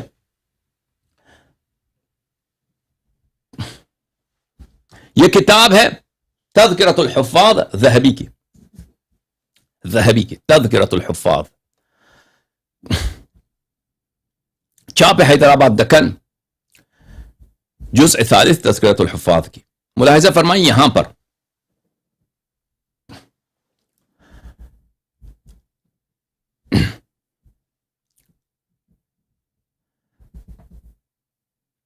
کہاں کہ حاکم سے پوچھا گیا حدیث طیر کے متعلق، حاکم نے کہا یہ حدیث صحیح نہیں ہے. وَلَوْ صَحَّ لَمَا كَانَ أَحَدٌ أَفْضَلَ مِنْ عَلِيِّ بْنِ أَبِي طَالِبٍ عَلَيْهِ السَّلَامِ بَعْدَ النَّبِيِّ صلی اللہ علیہ وآلہ وسلم. حاکم نے شابوری سے پوچھا گیا کہ حدیث طیر کے متعلق آپ کا کیا رائے ہے؟ حاکم نے کہا یہ حدیث صحیح نہیں ہے. اگر یہ حدیث طیر صحیح ہے، حاکم نے کہا تھا شروع کے زمانے میں، وہ بھی علم سے پہلے، اس کو پتہ چلنے سے پہلے، اگر یہ حدیث طیر صحیح ہے تو یہ افضلیت امیر المؤمنین علیہ السلام کی افضلیت ثابت ہے حدیث طیر سے. اچھی بات ہے. قلت ثم تغیر رأی الحاکم واخرج حدیث الطیر فی مستدرکہ. کہتا کہ پھر حاکم کا رائے متغیر ہو گیا، تبدیل ہو گیا. حاکم وہ اپنے بات سے پھر گیا، پھر اس نے تصحیح کر دی حدیث طیر کی تصحیح کر دی کہ یہ کیا ہے، یہ حدیث صحیح ہے، اور اس کو اپنے مستدرک میں لے کے آیا ہے. پھر وہ کہتا ہے خود ذہبی کے الفاظ ہیں، وَأَمَّا حَدِيثُ الطَّيْرِ فَلَهُ طُرُقٌ كَثِيرَةٌ جِدًّا. ذہبی کیا کہتا ہے؟ حدیث طیر کے طرق بہت ہی زیادہ ہیں. طرق كثيرة جدا، اس کے طرق، اس کے اسانید بہت ہی زیادہ ہیں. قد افردتها بمصنف، میں نے اس حدیث طیر کے متعلق میں نے خود ایک کتاب لکھی ہے. دیکھیں اس کا تعصب، دیکھیں کہ خود یہ کیا کہا وہاں پہ، کہاں کہ یہ حافظ کی بھلے یہ کتاب حدیث طیر، کیوں حاکم نے اس کو اپنے کتاب میں شامل کیا ہے. اچھا،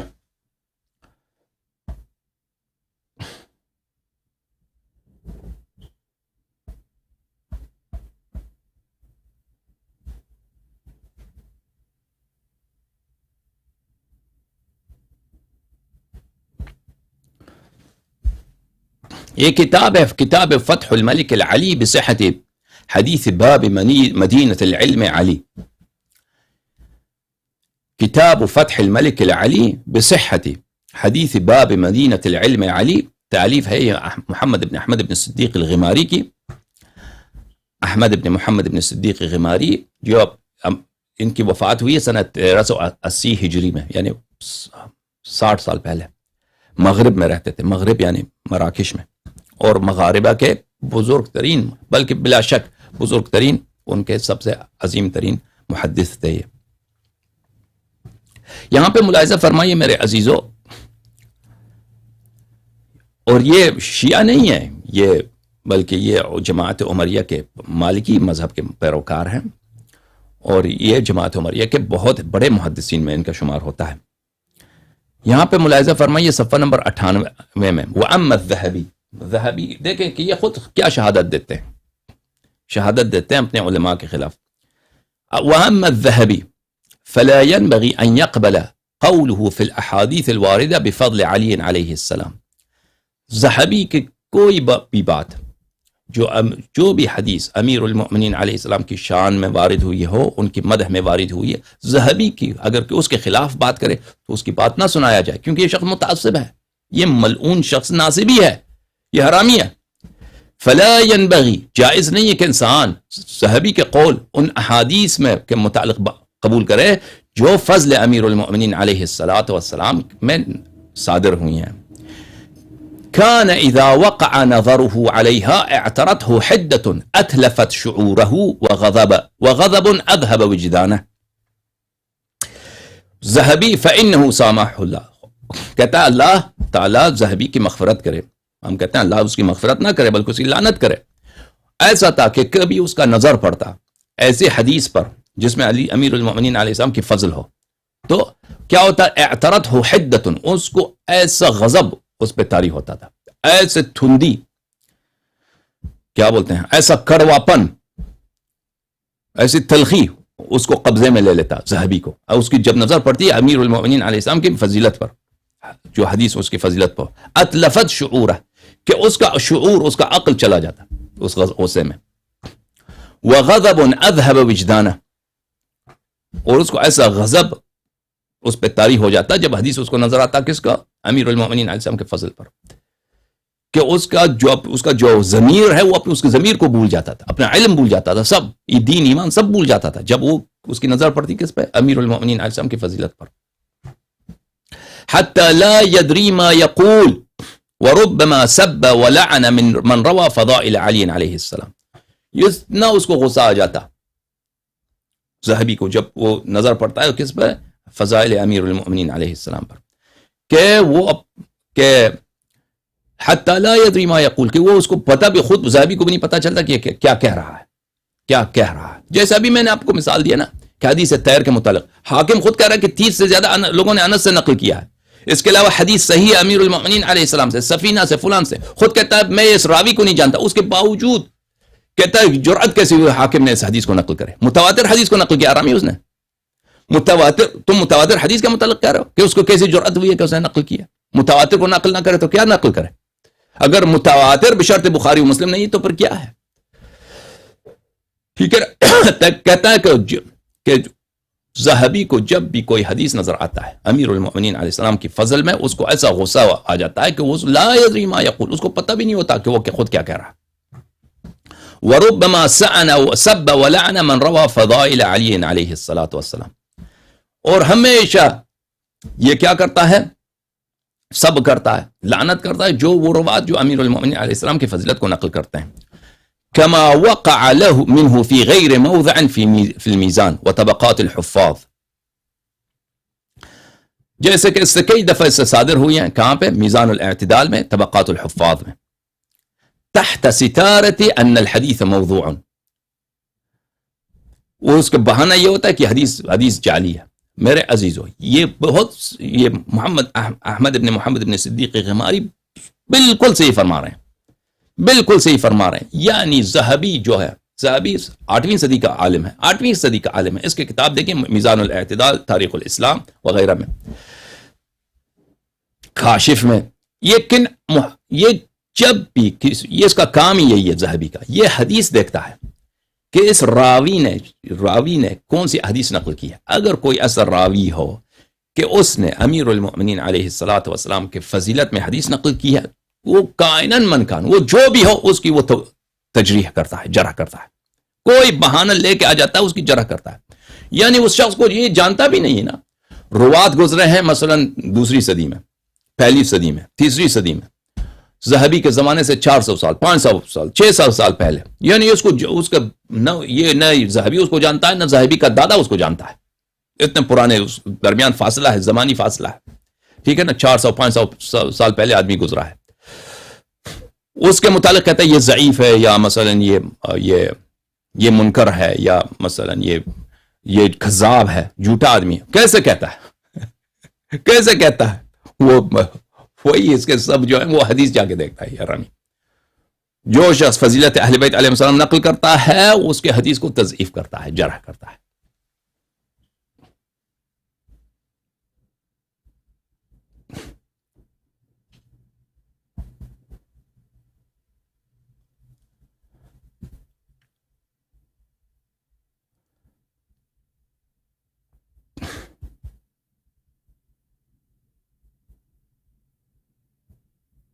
اچھا، ہم نے کہا کہ ان کے محدثین کیا تھے؟ جماعت عمریہ کے محدثین متعصب، ٹھیک ہے نا.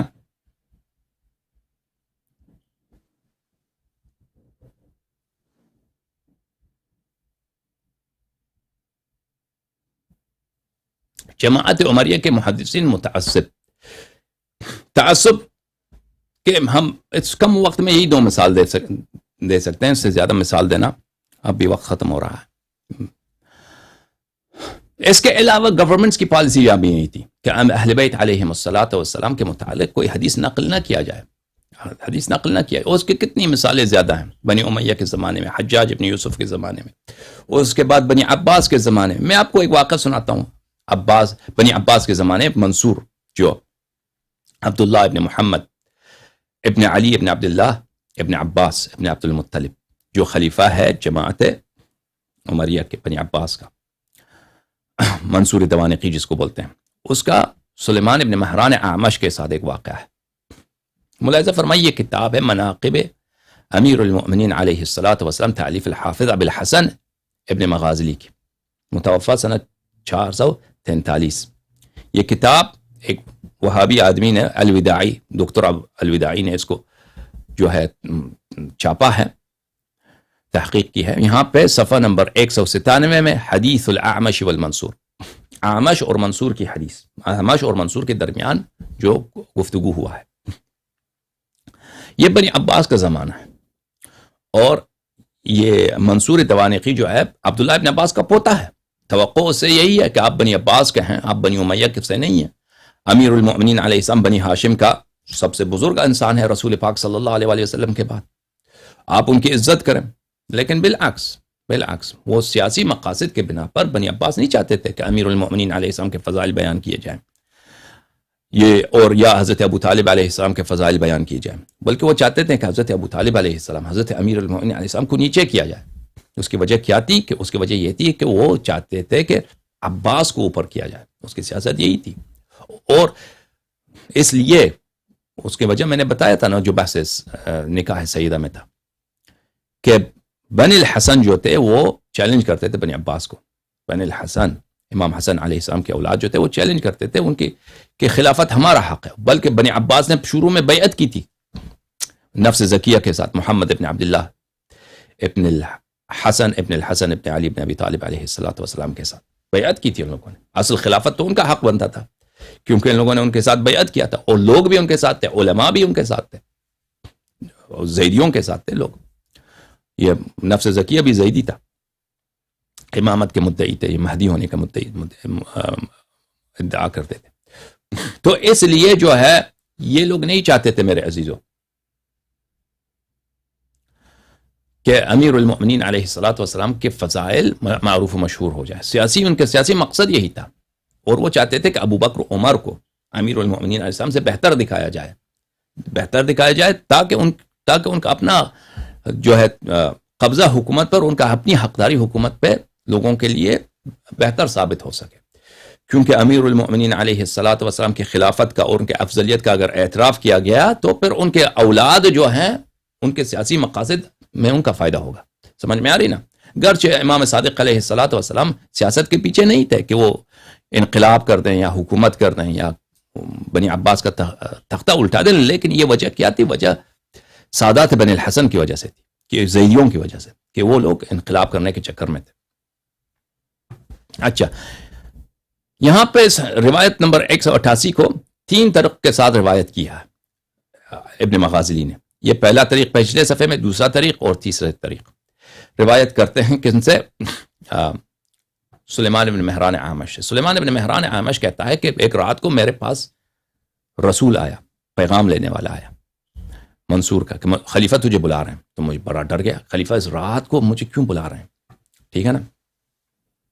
تو اس نے کہا کہ مجھے نہیں معلوم کہ آپ کو کس لیے بلا رہے ہیں۔ تو میں نے سوچا کہ اس رات کے اس وقت مجھے بلا رہے ہیں ان يسألني عن فضائل امیر المؤمنین علی بن ابی طالب علیہ السلام فإن اخبرته قتلنی۔ مجھے رات کے اس وقت یہ بلا رہا ہے خلیفہ، لیکن بغداد میں اس زمانے کا سب سے بڑا عالم سلیمان بن مہران اعمش، اس کو بلایا جا رہا ہے، کس کے دربار میں بلایا جا رہا ہے۔ پوچھ رہا ہے کہ مجھے کس لیے خلیفہ نے بلایا ہے؟ کہتا مجھے نہیں معلوم۔ کہتا میں نے خود سوچا کہ مجھے رات کو اس وقت بلا رہے ہیں، اس لیے بلا رہے ہیں کہ مجھے فضائل امیر المؤمنین علیہ السلام کے متعلق پوچھیں۔ فإن اخبرته قتلنی، اور اگر میں ان کا بتاؤں کہ امیر المؤمنین علیہ السلام کے متعلق فضیلت ان کو سناؤں، کہ حدیث سناؤں کہ یہ ان کی فضیلت میں یہ حدیث، مجھے قتل کر دیں گے۔ تو یہ واضح اعتراف ہے کہ بنی عباس کا بھی یہی پالیسی تھی کہ کوئی عالم کسی کو جرأت نہ ہو کہ امیر المؤمنین علیہ الصلوۃ والسلام کے فضائل کو نقل کر دے۔ کوئی نقل کرتا ہے تو اس کو قتل کیا جاتا ہے، چاہے وہ اپنے زمانے کا سب سے بڑا عالم ہو، سلیمان ابن مہران اعمش کیوں نہ ہو۔ تو کہتا ہے اسی وقت میں نے کیا غسل کیا، اپنا کفن پہنا اور میں نے حنوت کیا، ثم کتبت وصیتی، اس کے بعد وصیت بھی میں نے لکھ دیا کہ میں مرنے کے لیے جا رہا ہوں، مجھے پتہ ہے مجھے اس وقت بلایا ہے خلیفہ نے، مجھے فضیلت کے متعلق پوچھیں گے، میں جواب نہ دوں کہ میں نے اس کو پتہ ہے کہ حدیث میرے پاس موجود ہے، وہ قبول نہیں کرے گا، جواب دوں تو قتل کر دے گا۔ بہرحال اس نے غسل کیا، کفن پہنا، حنوط لگایا، اور کیا وصیت بھی لکھ کے چلا گیا۔ تم کہتا میں وہ دربار میں گیا، خلیفہ نے مجھے دیکھا کہ کہاں قریب آ جاؤ، میں قریب گیا تو اس نے حنوط کا اس کو بو آ گئی، بو اس کے ناک میں آ گئی، تو اس نے کہا تو نے حنوط کیوں لگایا؟ تو میرے پاس آیا حنوط کیوں لگایا؟ تو میں نے کہا کہ میں نے اس لیے حنوط لگایا، اس نے کہا اگر تو سچ نہ بتا تو مجھے قتل کر دوں گا۔ یا سلیمان ما هذه الرائحة، یہ بو کیا ہے؟ تصدقنی والا قتلتک، سچ بتاؤ والا میں تجھے قتل کر دوں گا، منصور نے کہا۔ تو میں نے کہہ دیا کہ میں نے اسی لیے حنوط لگایا ہے کہ آپ مجھے پتہ ہے کہ آپ مجھے فضیلت امیر المؤمنین علیہ السلام کے متعلق پوچھیں گے، اور اگر میں نے نقل کیا تو آپ قتل کر دیں گے۔ تو اس نے مجھ سے پوچھا کہ تیرے پاس کتنے حدیث ہیں امیر المؤمنین علیہ السلام کے فضیلت میں، کتنے حدیث ہیں؟ تو اس نے پوچھا کہ اس نے مجھے قسم دی کہ میں کون ہوں، میں نے کہا آپ میرے خلیفہ ہیں، آپ اپنے عباس کے بیٹے ہیں۔ تو میں نے کہا آپ میں اہل بیت میں سے ہوں، ہاں آپ اہل بیت، میں تجھے واسطہ دیتا ہوں، چلو اہل بیت علیہ السلام کے واسطہ کہ میں ان کا رشتہ دار ہوں پیغمبر کا، مجھے بتاؤ کہ تیرے پاس کتنے حدیث ہیں امیر المؤمنین علیہ السلام۔ تو میں نے کہا کہ میرے پاس 10,000 حدیث ہیں، 10,000 حدیث ہیں۔ تو اس نے کہا، تو خلیفہ نے کہا کہ میرے پاس 2 حدیث ہیں۔ خلیفہ نے کہا ایسے حدیث ہیں جو تیرے 10,000 حدیث سے بھی بہتر ہیں امیر المؤمنین علیہ السلام کے فضل میں، لیکن اس نے کیا کہا، شرط لگایا، دیکھو فَإِنْ حَلَفْتَ لِي أَنْ لَا تَرْوِيَهُمَا لِأَحَدٍ مِنَ الشِّيعَةِ حَدَّثْتُكَ بِهِمَا فَقُلْتُ لَا أَحْلِفُ وَلَا أُخْبِرُ بِهِمَا أَحَدًا مِنْهُمْ۔ خلیفہ نے کہا کہ منصور نے کہا میرے پاس 2 حدیث ایسے ہیں امیر المؤمنین علیہ السلام کی فضیلت میں جو تیرے 10,000 حدیث سے بھی بہتر ہیں، لیکن ایک شرط ہے کہ تو وعدہ کر دے اور قسم کھا لے، آمش تو قسم کھا لے، وعدہ کر دے کہ 2 حدیث کو کبھی کسی شیعہ کو نہ سناؤ گے، صرف نواسب کو سنانا چاہو تو نواسب کو سناؤ، محبین امیر المؤمنین علیہ السلام کو نہ سناؤ تاکہ یہ حدیث پھیل نہ جائے۔ تو میں نے کہا ٹھیک ہے میں قسم کھاتا ہوں۔ تو پھر اس نے مجھے 2 بہت طویل حدیث ہیں یہاں پہ اس نے نقل کیا، منصور نے وہاں پہ۔ دیکھیں میرے عزیزوں کہ کتنی واضح پالیسی ہے گورنمنٹ کی کہ امیر المؤمنین علیہ السلام کی فضیلت میں حدیث نقل نہ کیا جائے، امیر المؤمنین علیہ السلام کی فضیلت میں حدیث نقل نہ کیا جائے۔ کوئی حدیث نقل کرتا ہے تو اس کو قتل کیا جاتا ہے، حدیث نقل کرتا ہے تو قتل کیا جاتا ہے۔ جماعت عمریہ کے ایک بہت بڑے، اس کے تو بہت سارے واقعات ہیں میرے عزیزوں، میں اب آپ کو کیا سناؤں۔ جماعت عمریہ کے بہت بڑے عالم ہیں حسن بصری، جو بنی امیہ کے زمانے میں تھے۔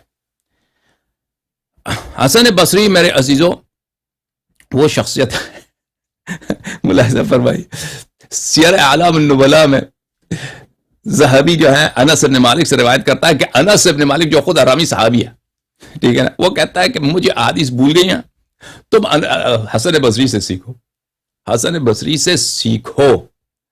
ملاحظہ فرمائیے اس کے بہت فضائل بہت زیادہ ہے حسن بصری کے جماعت عمریہ کے نزدیک۔ ہمارے نزدیک آدمی ملعون ہے حسن بصری، بنی امیہ کا جو ہے وہ چیلا تھا،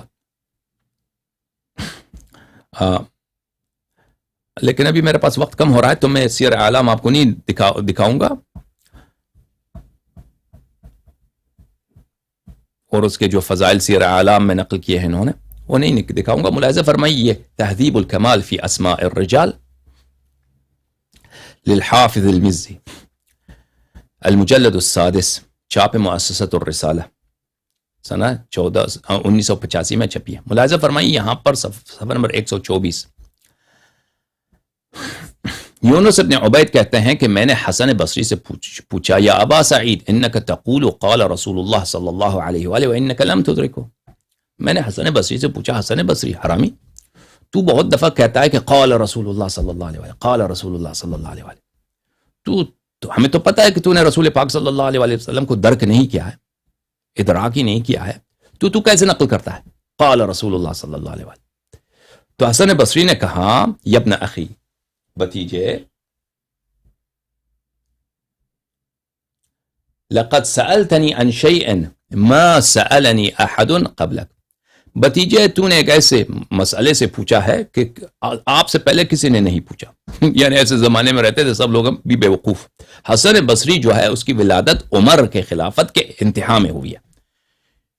عمر کے خلافت کے انتہا میں حسن بصری کی ولادت ہوئی مدینے میں. یعنی عمر کی خلافت کے 2 سال اس نے دیکھے ہیں. اس کے بعد 12 سال کچھ عثمان کی خلافت ہے. پھر امیر المؤمنین علیہ السلام کے شہادت کے وقت اس کی عمر جو ہے تقریباً 18-19 سال اس کی عمر تھی حسن بصری کی. تو اس نے امیر المؤمنین علیہ السلام سے حدیث نقل کی ہے. اور جماعت عمریہ کے حفاظ حافظ ابن حجر عسقلانی، حافظ ابن حجر حیتمی مکی، یوسف مزی، یہ سب اس بات کی تائید کرتے ہیں کہ اس نے امیر المؤمنین علیہ السلام سے اس کی حدیث صحیح ہے، اس نے ملاقات کی. چونکہ شہادت کے وقت اس کی عمر 19 سال تھی اور یہ کافی جو ہے حسن بصری جو ہے کافی تیز ذہین لائق انسان تھا. تو اس نے کہا کہ آپ نے مجھے ایسا سوال کیا ہے کہ اس سے پہلے کسی نے مجھ سے نہیں پوچھا ہے. یعنی تو ایسے زمانے میں رہتا تھا کہ سب لوگوں کو پتا ہے کہ یہ اس کی عمر اتنی نہیں ہے کہ اس نے رسول پاک صلی اللہ علیہ وسلم کو دیکھا ہو، اور یہ حدیث نقل کرتا ہے ہمیشہ رسول پاک صلی اللہ علیہ وسلم سے. قال رسول اللہ صلی اللہ علیہ وسلم. اور خود حسن بصری کہتا ہے کہ کسی نے مجھ سے پوچھا ابھی تک نہیں ہے، کسی نے مجھ سے ابھی تک پوچھا نہیں کہ میں یہ حدیث کیسے نقل کرتا ہوں.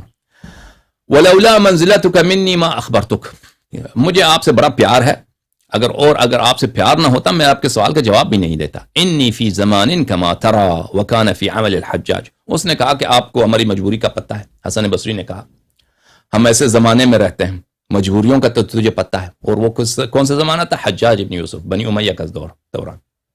مجبوری کا پتہ ہے. اچھا، کل شیء سمعتنی اقول قال رسول اللہ صلی اللہ علیہ وآلہ فهو عن علی بن ابی طالب علیہ السلام. جب بھی تم مجھ سے سن لے، جب میں آپ کو بتاؤں کہ قال رسول اللہ صلی اللہ علیہ وآلہ، تو اس کا مطلب ہے کہ یہ حدیث میں نے امیر المؤمنین علیہ السلام سے سنا ہے. امیر المؤمنین علیہ السلام نے فرمایا ہے کہ رسول پاک صلی اللہ علیہ وسلم نے فرمایا ہے. غیر، لیکن مسئلہ یہ ہے، مجبوری ہے، انی فی زمان لا استطیع ان اذکر علیا. ہم ایسے زمانے میں ہیں کہ ہم اس کا نام بھی نہیں لے سکتے. لا الہ الا اللہ. یعنی اتنی سختی ہے، دیکھیں اتنی سختی ہے گورنمنٹ کی جانب سے کہ اپنے زمانے کا سب سے بڑا عالم امیر المؤمنین علیہ السلام کی مدح نہیں بیان کرنا چاہتا کوئی کہ ان کی فضیلت بیان کرے، نہیں، کہ امیر المؤمنین علیہ السلام نے کہا ہے کہ رسول پاک صلی اللہ علیہ وسلم نے فرمایا ہے، یہ اس کو جرأت نہیں ہے. کہتا ہے کہ جب میں مجھ سے سنو کہ میں نے کہا کہ مرسل میں نے نقل کیا کہ رسول پاک صلی اللہ علیہ وسلم نے فرمایا ہے، تو اس کا مطلب ہے کہ میں نے امیر المؤمنین علیہ السلام سے سنا ہے. لیکن زمانہ ایسا ہے کہ ہم ان کا نام نہیں لے سکتے. زمانہ ایسا ہے، وہ خود کہہ رہا ہے، دیکھا جی، غیر انی فی زمان لا استطیع ان اذکر علیا، میں ان کا نام بھی نہیں لے سکتا، میں ان کا نام بھی نہیں لے سکتا. یہ سلیمان ابن مہران اعمش، معاف کیجیے گا، حسن بصری، ان کی کتب بڑی پڑی ہیں حسن بصری کے احادیث سے. پھر اسی روایت کو دوسری سند کے ساتھ بھی صفحہ نمبر 125 میں حافظ یوسف مزی نقل کرتا ہے.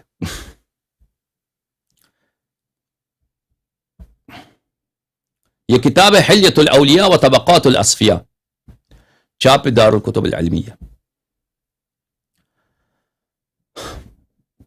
سنہ 1988 میں یہ کتاب چھپی ہے. ملاحظہ فرمائیں یہاں پر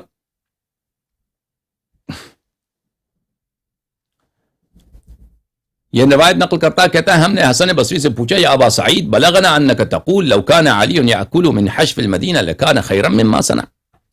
ہم نے حسن بصری سے کہا کہ حسن بصری، ہم نے سنا ہے کہ آپ نے امیر المؤمنین علیہ السلام کے متعلق یہ کہا کہ اگر امیر المؤمنین یعنی علی، اس نے لفظ علی ہے یہاں پر، سلام من اللہ علیہ، سلام من اللہ علیہ، صلوات من ربہ علیہ، اللہم صل علی محمد وآل محمد. میں لفظ امیر المؤمنین علیہ السلام استعمال کرتا ہوں، لیکن وہ لوگ صرف نام ذکر کرتے ہیں. اچھا، ہم نے یہ سنا ہے کہ آپ نے کہا کہ لو کان علی سلام من اللہ علیہ، امیر المؤمنین علیہ السلام مدینے میں رہتے ہیں اور وہاں پہ حشف کھاتے. حشف کس کو بولتے ہیں؟ حشف اس کھجور کو بولتے ہیں جس کے کوئی ٹیسٹ ہی نہیں ہے، کوئی ذائقہ ہی نہیں، سب سے بیکار کھجور جو بالکل لکڑی کی طرح ہے.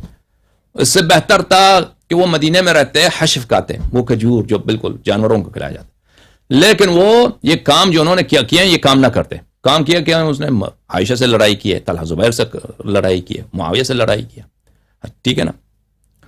یہ کام نہ کرتے، بس مدینے میں رہتے وہی اللہ اللہ کرتے اور حشف کرتے. تو آپ نے یہ کہا، تو اس نے حسن بصری نے کہا یا ابن اخی کلمۃ باطل حقنت بها دما، میں نے اپنا جان بچایا بھائی، میں نے کلمہ، یہ بات میں نے، ٹھیک ہے میں نے یہ بات کہی ہے، کلام باطل ہے، میں نے امیر المومنین علیہ السلام کے متعلق میں نے نحس کلمات، یہ غلط کلمات بولے ہیں، لیکن میں نے اپنا جان بچایا، میں نے جان بچایا اپنا.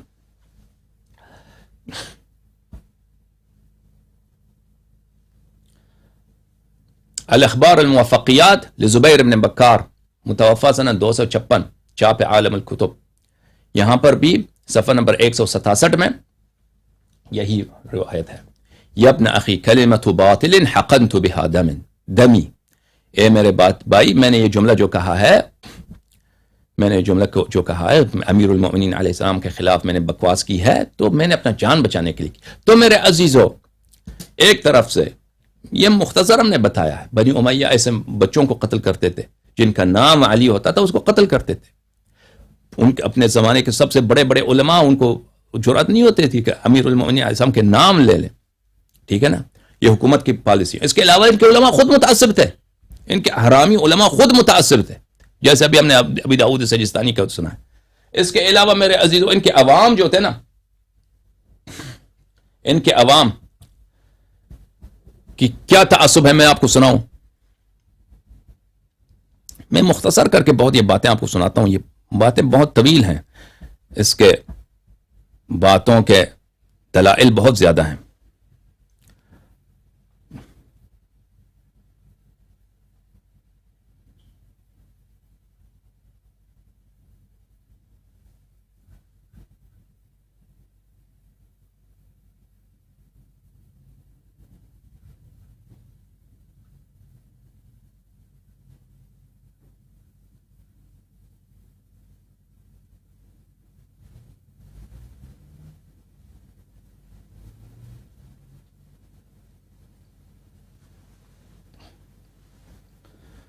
عوام کے تعصب دیکھیے میرے عزیزوں، یہ کتاب ہے تذکرۃ الحفاظ، جزء ثالث، چاپ حیدرآباد دکن. یہاں پہ ملاحظہ فرمائیے، ابن سقہ الامام الحافظ الامام محدث واسط، شہر واسط عراق میں سب سے بڑا، اس زمانے میں سب سے بڑا محدث، سب سے بڑا عالم تھا ابن سقہ. وہاں پہ یہاں پہ اس کا واقعہ نقل کرتے ہیں، واتفق انه املا حدیث الطیر فلم تحتمله بنفوسهم فوثبوا به واقاموه وغسلوا موضعه. ایک دفعہ انہوں نے اپنے مجلس درس میں، مجلس املاء حدیث میں، انہوں نے حدیث طیر، وہی حدیث جو متواتر ہے، ابھی ہم نے آپ کو سنایا، انہوں نے وہی حدیث سنایا لوگوں کو، اپنے شاگردوں کو. شاگردوں نے ان کی پٹائی کر دی، فوثبوا به، پٹائی کر دی اپنے استاد کی خوب. پھر اس کو وہاں سے اٹھا کے بگا دیا مسجد سے، نکل جا یہاں سے کتے. حدیث طیر روایت کرتا ہے. اور وغسلوا موضعه، وہاں پہ جو جگہ بیٹھتا تھا، کہاں یہ جگہ نجس ہو چکا ہے. مجلس کو وہاں پہ اس کا جو سیٹ تھا جہاں پہ استاد بیٹھتا تھا، اس نے حدیث طیر وہاں سے سنا ہے، اس کو وہاں پہ انہوں نے غسل کیا، اس کو دھویا ہے. اس کے بعد فمضى ولزم بیتہ ولم يحد، اس کے بعد اس بیچارے کا کچھ بنا ہی نہیں. پھر وہ اپنے شہر کا جو سب سے بڑا عالم تھا وہ خانہ نشین ہو گیا. گھر میں بیٹھا اللہ اللہ کرو. لوگوں شاگردوں نے جب پٹائی کی ہے، کیوں اس نے پٹائی کی؟ حدیث طیر سنایا اس نے، حدیث طیر، وہ حدیث جس کے متعلق ذہبی نے ابھی اس کے طرق بہت ہی زیادہ ہیں، متواتر ہیں. کیوں؟ احبیت امیر المؤمنین علیہ السلام. ولم يحدث احدا من الواسطین فلذا قل حدیثه عندهم. اس کے بعد اس نے کبھی حدیث نقل نہیں کی اپنے شہر میں، اس لیے اس کے حدیث وہ اہل واسط کے پاس، واسط کے جو علماء ہیں ان کے نزدیک بہت کم ہیں. اس طرح کے واقعات بہت زیادہ ہیں اگر ہم آپ کو سنانا چاہیں میرے عزیزوں، میرے عزیزوں. بس کیا بنا؟ علماء خود متعصب، عوام بھی متعصب، گورنمنٹ بھی متعصب. گورنمنٹ. اس کے علاوہ ایک اور میں عنصر آپ کو سناؤں.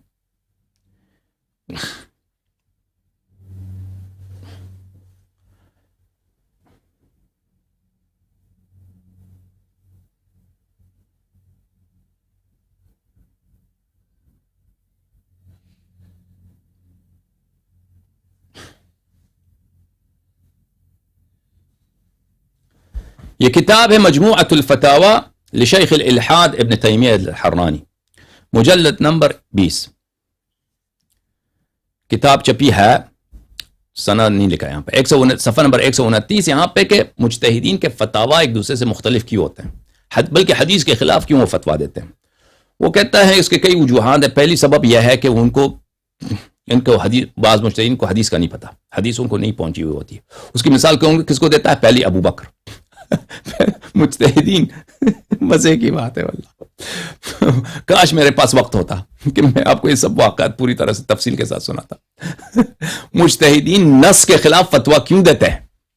کہتے ہیں اس کے وجوہات کے یہ ایک وجہ یہ ہے کہ ان کو حدیث کا نہیں معلوم، ان کو حدیث ان کو نہیں معلوم. میں پہلی مثال دیتا ہے کہ اس کا ابو بکر کا. ابو بکر سے میراث جدہ جب پوچھا گیا تو کہا کہ مجھے نہیں معلوم، نہ اللہ کی کتاب. وہ آرامی آدمی، میراث جدہ وہی اب ان کے کتب میں موجود ہے کہ ابو بکر خود کہتا ہے فَإِنَّ فِي نَفْسِ مِنْهَا لَهَا حَاجَةٌ، یا کاش میں رسول پاک صلی اللہ علیہ وسلم سے پوچھا ہوتا، کیونکہ مجھے اس کی حاجت ہے میراث جدہ کی. نانی اور دادی کی جو میراث ہے، نانی اور دادی کی جو میراث ہے، کوئی شخص مر جاتا ہے اس کے نانی کو اور اس کے دادی کو کتنا میراث ملتا ہے. تو مجھے یہ سوال مجھے نہیں معلوم، مجھے اس کی حاجت ہے. جو تجھے حاجت ہے وہ تجھے نہیں معلوم، اور تجھے کسی نبی صلی اللہ علیہ وسلم کا رشتہ دار تو ہے نہیں، اس سے تجھے میراث نہیں ملتا، اس کا تجھے پتہ ہے. آرامی آدمی، نحن معاشر الانبیاء لا نورث ما ترکنا صدقہ. جس کا تجھے حاجت ہے، احتیاج ہے، نیڈ ہے، ضرورت ہے، وہ تجھے نہیں معلوم، وہ تجھے نہیں سیکھا نبی کریم صلی اللہ علیہ وسلم سے. اور جس کی تجھے حاجت نہیں ہے، کیونکہ نبی کریم صلی اللہ علیہ وسلم کا تو رشتہ دار نہیں ہے، نہ چچا ہے، نہ چچا زاد بھائی ہے، نہ کچھ داماد، کچھ بھی نہیں، تجھے تو میراث ملنے والی نہیں، اس کا تجھے پتہ ہے. اور جس کو نبی کریم صلی اللہ علیہ وسلم سے میراث ملنے والی ہے، ان کی اکلوتی بیٹی، ان کو اس حدیث کا نہیں معلوم. نحن معاشر الانبیاء لا نورث. یہ عجیب ہے، یہ عجیب کرشمے ہیں مسلمانوں کے، ٹھیک ہے نا. تو وہ مثالیں دیتے ہیں، پہلی بات ابو بکر کی، پھر اس کے عمر بن الخطاب کے، کہ عمر بن الخطاب کو فلاں مسئلہ یا فلاں مسئلہ. اس کے بعد عثمان، کہ مجتہدین جو ہیں نص کے خلاف فتوے دیتے ہیں، کیوں؟ حدیث کا نہیں پتہ ہوتا ان کا. اچھا، اسی میں سلسلے میں جا کر بہت وقت نہیں ہے عزیزوں، میں نے ابھی یہ مجلس ختم کرنا ہے، یہ پروگرام ختم کرنا ہے. یہاں پہ ملاحظہ فرمائیے، کہتا ہے فَمَنْ اعْتَقَدَ أَنَّ كُلَّ حَدِيثٍ صَحِيحٍ قَدْ بَلَغَ كُلَّ وَاحِدٍ مِنَ الْأَئِمَّةِ أَوْ إِمَامًا مُعَيَّنًا فَهُوَ مُخْطِئٌ خَطَأً فَاحِشًا قَبِيحًا. کہتا ہے کہ سب احادیث سب علماء کو نہیں معلوم، سب احادیث سب علماء کو نہیں معلوم. اگر کوئی شخص کہتا ہے کہ فلان حدیث یا سب حدیث صحیح حدیث فلان عالم کو پتہ ہونا چاہیے، یہ درست نہیں ہے، وہ خطا کار ہے. احادیث بہت زیادہ ہیں، اور پرانے زمانے میں تو احادیث اور ہی زیادہ ہوتی تھی، وہ احادیث کم ہو گئی ہمارے زمانے میں. تو اگر کوئی یہ شخص کہتا ہے تو وہ بہت باطل ہی بات کہتا ہے. تو اس کے علاوہ وہ کہتا ہے کہ بل الذين كانوا قبل جمع هذه الدوانين أعلم بالسنة من المتأخرين بكثير لأن كثيرا مما بلغهم أو صح إنهم لا يبلغنا إلا عن مجهول أو بإسناد منقطع أو لا يبلغنا بالكلية. کہتے ہیں کہ ہمارے پاس جو کتابیں ہیں، حدیث کی کتابیں ابھی ہیں، ان کتابوں سے ان سے پہلے جو لوگ تھے ان کو حدیث کا زیادہ علم تھا، کیونکہ ان کے پاس بہت ساری احادیث تھیں جو صحیح سند کے پاس تھیں، ہمارے پاس صحیح سند کے ساتھ نہیں پہنچی، مجھول سند یا منقطع سند کے پاس پہنچی ہیں، یا بالکل ہمیں نہیں پہنچی ہیں. صریح ہے اس کلم کس بات پر کہ احادیث ضائع ہو چکی، حدیث کا نقصان ہو چکا ہے، حدیث کم ہوتی گئی. ٹھیک ہے نا میرے عزیزو. میں بہت مختصر، میں نے کیونکہ 8 بلکہ 10 بجے یہاں پہ پروگرام کرنا ہے فارسی زبان میں. اچھا، پھر اس کے بعد عربی زبان میں.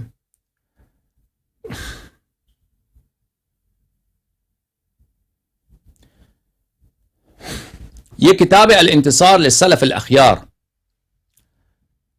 بقلم محمد محب الدین ابو زید. یہاں پر ملاحظہ فرمائیے عزیزو، كذلك فإن كثيرا من كتب المسلمين قد فقدت على مر الزمان بسبب عواد الحروب والأيام وتفريط المسلمين وغفلتهم. وقد ذهب بعض العلماء إلى أن كمية الكتب المفقودة تساوي أضعاف كمية الكتب الموجودة. کہتے ہیں حدیث کی کتب بہت ضائع ہو چکی ہیں، جو کتابیں ضائع ہو چکی ہیں، مفقود کتابیں موجود کتابوں سے کہیں زیادہ ہے. بات یہ ہے میرے عزیزو، اپنے زمانے کا سب سے بڑا عالم حاکم نیشابوری شہادت دیتا ہے کہ یہ حدیث متواتر ہے، یہ حدیث متواتر ہے۔ ان باتوں کا اگر آپ ذہن میں رکھیے، پہلی بات ان کے علماء ہمیشہ متعصب رہے ہیں کہ یہ اہل بیت علیہ السلام کے فضائل کو نقل نہیں کرنا چاہتے۔ دوسری بات، گورنمنٹوں کی پالیسیاں بھی ہیں کہ اہل بیت علیہ السلام کے فضائل نقل نہ کیے جائیں۔ تیسری بات، عوام کا بھی یہ تعصب ہے۔ چوتھی بات، یہ خود اعتراف کرتے ہیں کہ ان کے احادیث ضائع ہو چکے ہیں، مفقود ہو چکی ہیں۔ تو ان کو اگر ان باتوں کو مد نظر رکھیں تو ثابت ہے کہ حاکم کی جو شہادت ہے کہ سنت 321 ہجری میں اس کی پیدا ولادت ہے، اس زمانے میں یہ حدیث بہت زیادہ ہوئی وہ جماعت عمریہ کے پاس، یہ بالکل صحیح بات ہے، اور اس کے اسباب و عوامل بہت زیادہ ہیں۔ میں آپ سب کا بہت شکریہ ادا کرتا ہوں، اور امید رکھتا ہوں آپ سلامت سے ہوں، خیریت سے ہوں، اور انشاءاللہ تبارک و تعالی پروردگار عالم ہمیں اور آپ کو اہل بیت طاہرین علیہ السلام کے بہترین شیوعوں میں شامل فرمائے، اور امید رکھتا ہوں کہ آپ نے استفادہ کیا ہو۔ اللہم صلی علی محمد و آل محمد۔ خدا حافظ آپ سب کا۔ یا علی مدد، یا علی مدد، یا علی مدد۔ اخی نبیک و ولیہ و صفیہ و وزیرہ و مستودع علمہ و موضع سرہ و باب حکمتہ والناطق بحجتہ والداعی الی شریعتہ وخلیفتہ فی امتہ ومفرج الكرب عن وجهه قاسم الكفرة ومرغم الفجرة الذي جعلته من نبيك بمنزلة هارون من موسى